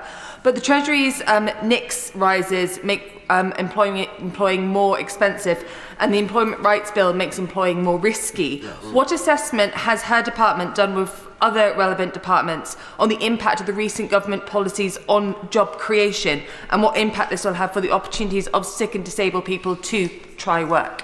Secretary of State. I mean, members on this side of the House believe good work and employment rights makes it more likely that people will take work. That's why we're bringing them forward, and it makes it more likely to keep people in work. And actually, we have a lot of employers who want to work with us to get the people that they need. Because they are struggling to fill those vacancies, we're overhauling our approach to that because we want to serve employers to better meet their needs. Melanie Ward. Of course, everyone in our country who can work and should receive appropriate support to do so. It is of the utmost importance to many on these benches that Labour ensures that disabled people who can never work are supported and protected to live the best possible life in dignity. Can the Minister tell me how an adult who cannot work, however much they would have liked to, because, for example, they have cerebral palsy, a visual impairment and learning difficulties, and who is on enhanced PIP and LCWRA, will be affected by these changes? What would be the impact on their finances? Secretary of State. I know my honourable friend cares absolutely passionately about these issues, and I have spoken to her about them many times before. I absolutely agree, and we commit that people who will never be able to work because of the severity of their disability or health condition will be protected by this. And in fact, by never going back and reassessing people, I hope that we will make a positive improvement, giving them the dignity and respect they need and deserve. Alison Bennett. Madam Deputy Speaker. Culture matters, and when I've spoken to carers who've been the victim of the carers overpayment scandal, the culture at the DWP is something they describe as spirit-crushing. But the culture of the government matters too. And last week I spoke to my constituent Jeff, who lives in Haywards Heath, who is partially sighted, and he told me that he and the partially sighted community have been sick with worry about what's been brought forward today. Does the Secretary of State think that the pitch rolling that's gone over the last 10 days is the right way to make these kinds of announcements? Secretary of State. I hope from now on honourable members will focus on the proposals we are actually putting forward. I would say to her culture does really matter, and that is, she referenced carers allowance. That's why we launched an independent investigation into this, because I don't just want to be told we're putting things right. I want independent voices to say that we are actually putting that right. And even recently, I would just say, I think many of our work coaches in job centres are absolutely wonderful, but I've heard from other honourable members in this House things like work coaches ringing deaf people.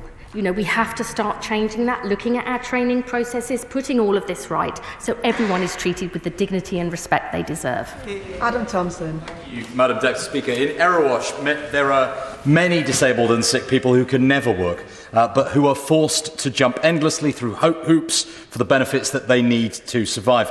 Can I welcome the Secretary of State's plan to switch off reassessments and end the needless stresses that these people must endure? And can I ask her to elaborate on these plans?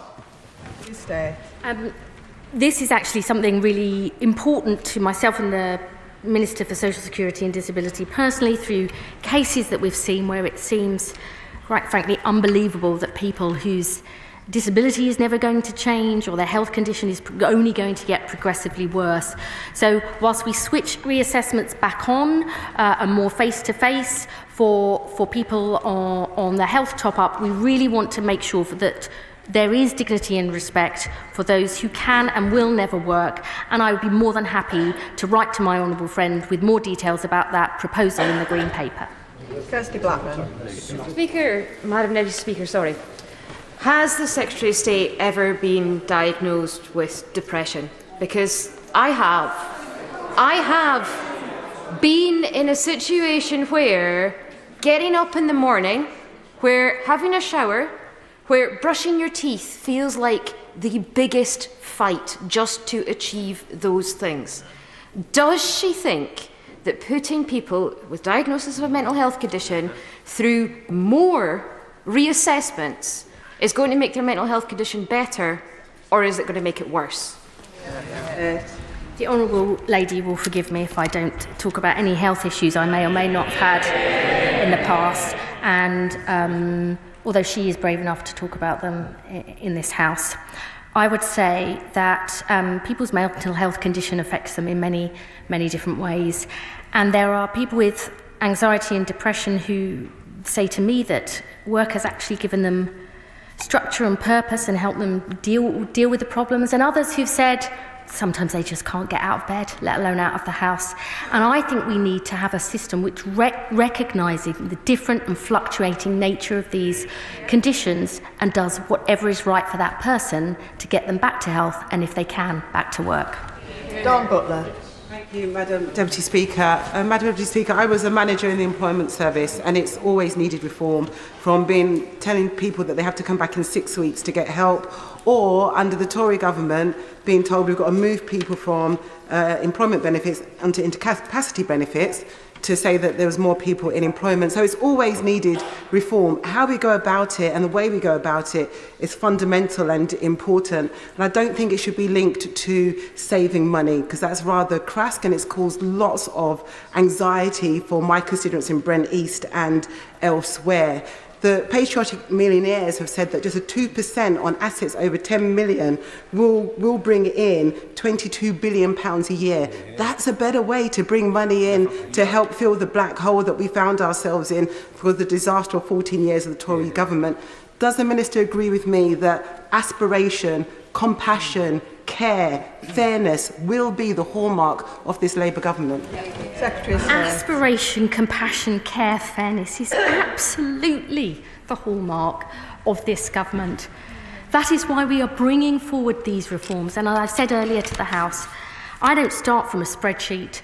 I start from my belief that everybody has a value and a contribution to make in whatever way, and that we want people to fulfil their potential, and that is what these reforms are about. Ben Opsy-Jackley. Speaker, given the announced changes to the personal independence payment, what assessment has the Secretary of State made of the potential impact upon injured service personnel claiming the personal independence payment as an interim measure whilst their compensation claims are processed prior to the awarding of the Armed Forces independence payment? And will the Armed Forces independence payment also be in scope of these changes? Secretary of State. May I say to the honourable gentleman, I will look into that in detail and I will respond to him as soon as I can. Helen Hayes. Thank you, Madam Deputy Speaker. My right honourable friend co-chairs the Child Poverty Task Force. Can she tell the House what analysis she has undertaken of the impact of the reforms she's announcing today on child poverty? Will she publish that analysis? And can she assure the House that the reforms she is announcing today will not make child poverty worse for anybody who is a child living in a family where their parents or carers are in receipt of benefits? Secretary of State. As I said earlier, and my honourable friend raises a very important point, we will publish the equality impact analysis and the poverty impact analysis around the time of the spring statement. I would say what's really important is we have to look at the benefits for more people being in work and improving their incomes. That is absolutely essential, and we will be coming forward with our child poverty strategy because we have a clear manifesto commitment to drive that down, because children growing up in poverty could have their life chances damaged for years to come, and we are determined to put that right. Jeremy Corbyn. Thank you, Madam Deputy Speaker. The predication of this whole statement is saving £5 billion at the expense of people with disabilities in our society. Anyone who's been through the trauma of trying to apply for a personal independence payment and the intrusive nature of the questioning and the very great difficulty of obtaining it and then of continuing to receive it in the future, what her statement has done is caused consternation and dismay to many people around the country who she are alarmed that their benefits are going to go down, particularly those with disabilities, and they're going to live in greater poverty as a result of it. Can she, with hand on heart, say that no disabled person is going to be worse off after a statement, or is that £5 billion going to be taken at the expense of those who live the most difficult lives already in our society? Yeah. Secretary of State. The predication of this statement is to stop people being written off, denied opportunities, denied hope, denied a future, and it's about making the social security system sustainable for the long term. And that for me is so important, because when you have 1,000 new people being new PIP awards every single day, many driven by mental health, young people. We have got to look at this. We can't duck this challenge because I want a social security system that is there for centuries to come. Before I call the next member, I am hoping to try and get everybody in, but I will be finishing around 2:30, so please do help each other by keeping questions and answers short. Gregor Poynton. Thank you, Madam Deputy Speaker. My Livingston constituents will welcome the Secretary of State's commitment today to protect with dignity those who cannot work because they're so severely disabled or with illness. But there are many sick and disabled people who can work with the right support. So can my right honourable friend confirm that those people will get the support they need to get into work to build a better life for them and their families? Secretary of State. Yes. Honourable members have rightly said that PIP is not a benefit related to work, it's a contribution to the extra costs of living with a disability. And actually 17% of people on PIP are in work. I want to expand opportunities for disabled people who can work to get into work, because the disability employment gap, which actually fell under the last government, has sort of flatlined. We want to sort that out because we believe disabled people should have the same rights and chances to work if they can as everybody else. Vicky Slade. Madam Deputy Speaker, can the Minister offer some reassurance to Sue from Wareham about her 45-year-old son who is permanently disabled through childhood illness? She told me that he's got great abilities and works part-time with support, but every time there's a change of circumstance, he has to prove again his permanent disability. Now, you've confirmed that there will be changes regarding reassessments by DWP, but will these also apply across other government departments, including DFT, for matters including bus passes and blue badges, because these things cause huge mental health issues? Secretary of State. She raises a really important point. I will look at that and write back to the Honourable Lady to make sure we address it properly. Charlotte Nichols. Thank you, Madam Deputy Speaker. While I accept it's perfectly possible for people with the right support with severe mental health conditions to work, as in Warrington we already have an employment rate above the government's national target, is there not a risk that these proposals today are premature and are legislating for the mental health services we might hope to have in the future, not where these services are today? And does she accept that the issue is not over-diagnosis, but the broken mental health services we inherited? Secretary of State. I've always believed that we should follow the evidence on this. We've got a clear commitment to recruiting 8,500 new mental health workers to have mental health support in every primary and secondary school to prevent problems from happening. But I would say we also need to roll out this individual placement support within the NHS. I mean, I've seen it in my own constituency. It can be life transforming, but we need to go further and faster to ensure all people with mental health problems who can work do that. Anne Davies. Madam Deputy Speaker, Wales will be hit hard by these cuts, with the second highest proportion of disabled of working age in the UK. And stripping £5 billion from the system will only increase pressure on other services. Has the Secretary of State secured her Labour Welsh Government colleagues' approval, as they will be the ones that will have to shoulder the cost of these damaging cuts? Secretary of State. Welsh Labour wants to see more people having the chances and choices to get good jobs.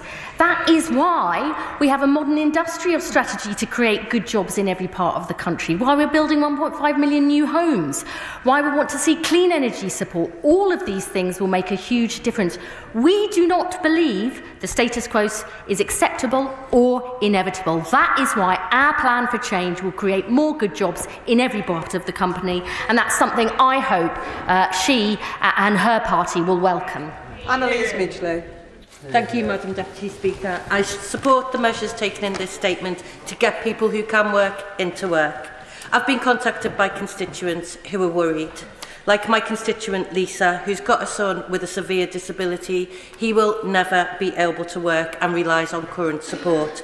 So can my right honourable friend assure me that people like my constituent who cannot work and will never be able to work will not be worse off under these proposals?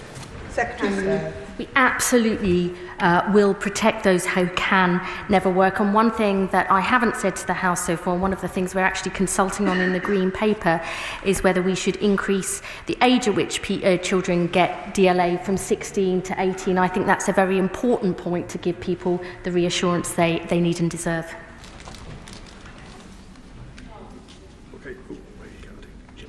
Jim Allister. Thank you.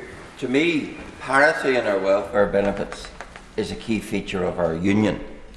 When the last government introduced their welfare reforms, the Northern Ireland Executive saw fit to introduce mitigations, for which they had to pay by taking money off health and education out of the block grant. If on this occasion the Northern Ireland Executive decides to mitigate these cuts, can the Secretary of State confirm that again that money would have to come out of needed services like health and education? And I would say to the honourable gentleman full details about the impact of these changes on the block grant will be available at the spring statement.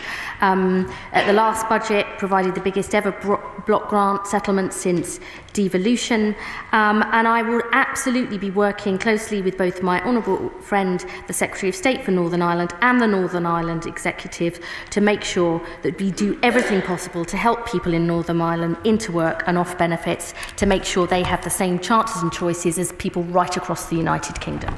Andrew Perks. Thank you, Madam Deputy Speaker. Peterborough is a youth unemployment hotspot.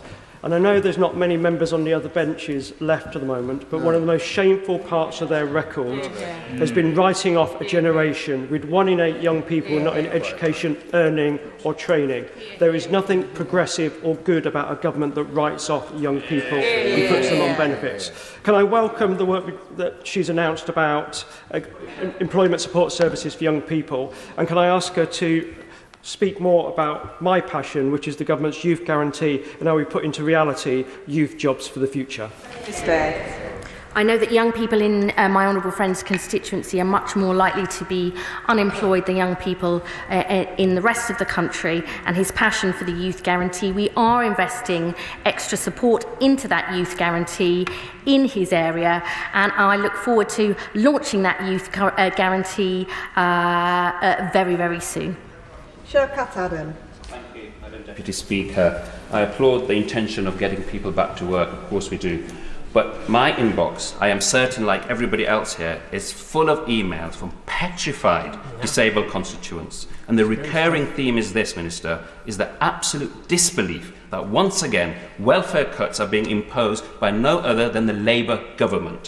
What would she say to my constituent, Jason, who lives in our city, who has now been told by Leicester City Council they will now consider his PIP payment as income and have increased the amount he has to pay by council tax? How does the Minister expect Jason to find the additional £900? I'm very happy if he writes to me about that constituent so I can look at the issue. Kim Johnson. Thank you, Madam Deputy Speaker. 3/4 of the people who claim universal credit and disability have gone without essential items in the past 6 months. The £5 billion cut is likely to make that worse for them. I've had lots of emails from my Liverpool Riverside constituency, and as mentioned already this afternoon, will the Minister speak with the Chancellor about looking at a wealth tax, because we need a wealth tax and not to be attacking those most vulnerable. I know my honourable friend cares passionately about these issues. Her constituents will not only benefit from the £1 billion investment into employment support, but the first ever above inflation permanent increase in universal credit if they are on both universal credit and PIP. And we have already taken action to ensure those with the broadest shoulders take a bigger burden, including our action on the non-dom tax status and a tax on the profits of the utility companies. That principle of fairness is vital to us all.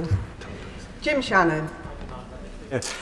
Minister, when I go on the tube twice a week in the disability seat in the carriageway, it says not every disability is visible. With that being in mind, will the Secretary of State commit to ensuring that those with severe mental health issues such as paranoid psychosis, those with anxiety, those with depression, those with PTSD, mental issues, that they who already fear phone calls and withheld phone numbers coming to their houses, that they will not be impacted or hounded when trying to root out fraudsters? And does the Secretary of State accept that for those with severe mental health who do not understand their illness, that they can't explain, what they can't grasp, and how will these people, my people, our people, be protected?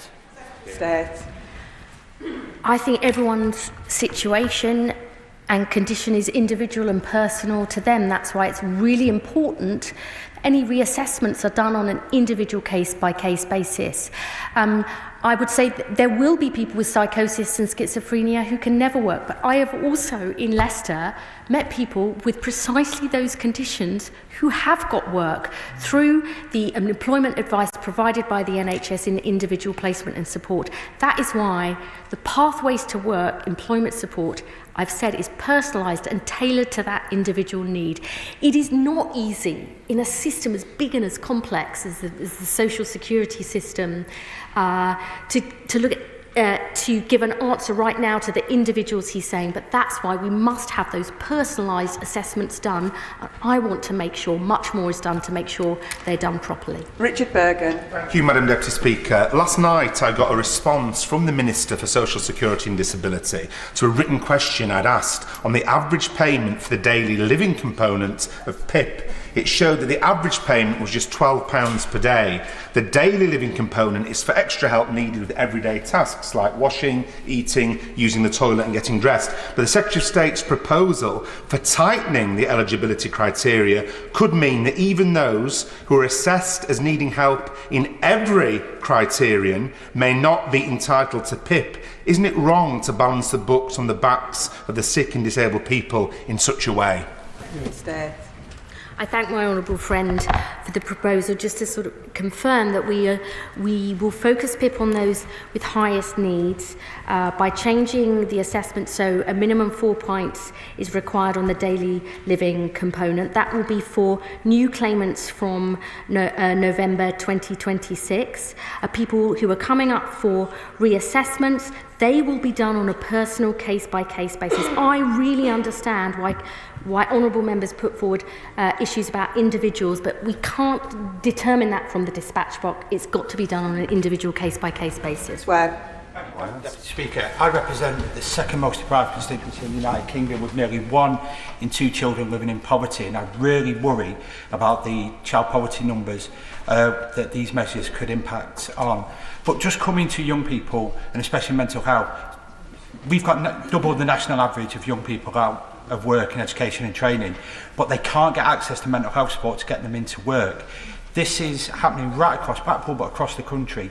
What can the Secretary of State do to turbocharge the health service, but also put voluntary and the third sector and the charity sector into job centres so people can access mental health support immediately rather than waiting for us to rebuild the NHS after they left it in such a terrible mess?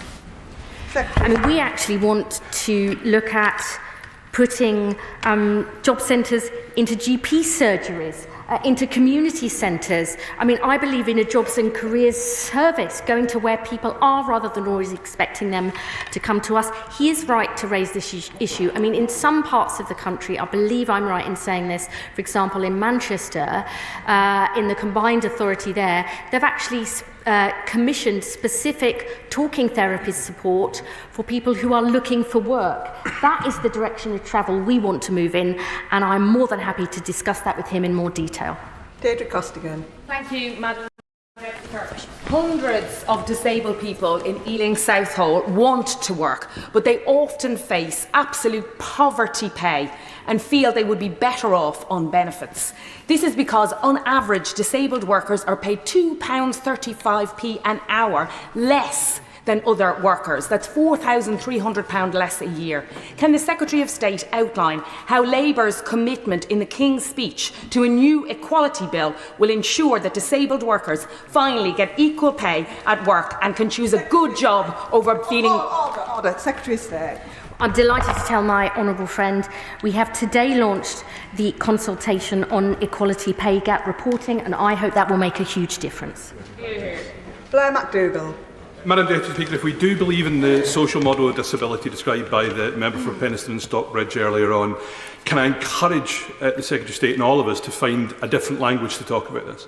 Because when we talk about disabled people as unable to work, we ignore the fact that the majority of disabled adults are in work and those that are not often are desperate to get into work but are held back by low pay and by lack of opportunities? And can we look again at access to work to make sure that the largest and most profitable employers are bearing more of the costs of adaptation? Can I remind members, there's a lot of members to get in. Please help each other and keep your questions and your answers short. Secretary of State. He's right. There's actually more disabled people in work than ever before. We need to recognise it and go further. We are launching a consultation on access to work to make sure that more people are able to get that vital support and that it goes into the right place at the right time. Mohammed Yassin. Thank you, Madam Deputy Speaker. I agree with the government that welfare reform is necessary, but many of my constituents are very worried about support they rely on being removed. 14 years of austerity under the Conservative took its toll on our nation, with public services cuts and cost of living crisis pushing people to the brink. So what the government is doing to address the root cause of people being unable to work rather than just focusing on symptoms? Secretary of State. We are precisely focusing on the root causes, what more we can do to change the world of work, how we can get people back to health and back to work, how we can give people the skills that they need, tackling the disincentives in the benefit system. I'm not interested in tinkering around. It's too important for people, and life is short. I want to get this right, tackle the root causes, and put this country on a pathway to success. That echoes. Speaker, many organisations, including our own NHS, use punitive capability processes when scoring people's illness when they become sick during work. And this adds additional stress to the people who need support most. What support will you give to employers to ensure that their employees are well supported if they're experiencing ill health? Our Keep Britain Working Review, led by the former John Lewis boss, Sir Charlie Mayfield, is looking precisely at this issue. What more can we do to support employers to help give more opportunities for sick and disabled people to get work and to stay in work?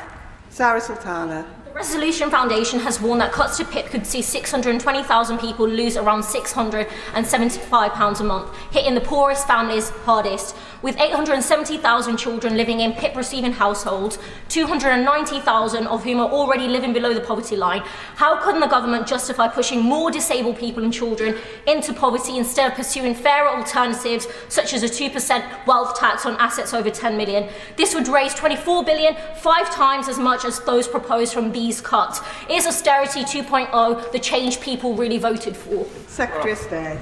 Spending on working age sickness and disability benefits will still rise substantially over this Parliament. The full assessments of the numbers affected and by how much will be published alongside the Spring Statement. Harpreet Uppal. Thank you, Madam Deputy Speaker, and can I thank the Secretary of State for her statement. Cuts to social security for disabled people under the previous government led to disabled people living in poverty with little or no increase in employment rates. So what assessments have been made on the impact of disabled people's income as a result of these changes, and will she make sure any reforms are compassionate and that disabled people have a voice in any changes? Secretary of State. Many honourable members have asked this. We will publish the equality impact and poverty impact analysis alongside the Spring Statement.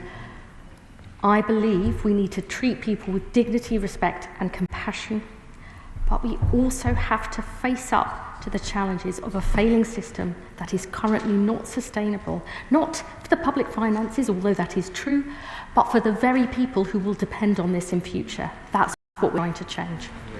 Dixon.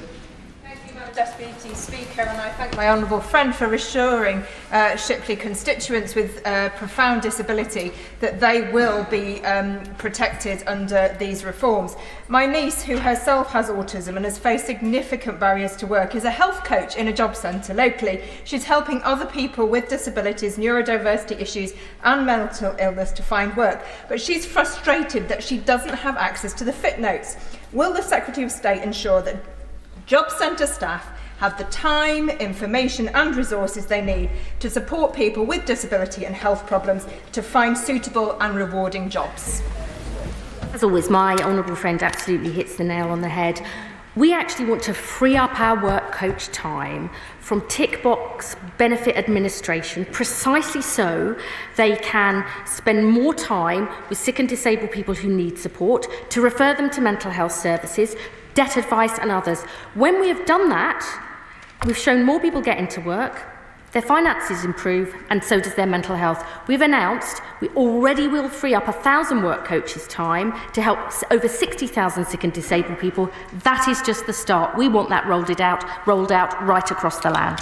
Jem Craft. Speaker, I am one of only 6 to 8% of people living with a serious mental illness in employment, despite 80% of us wanting to work. I am here despite a mental health system that I've always found unsupportive, and because I went out of my way to forge my own pathway of support and care.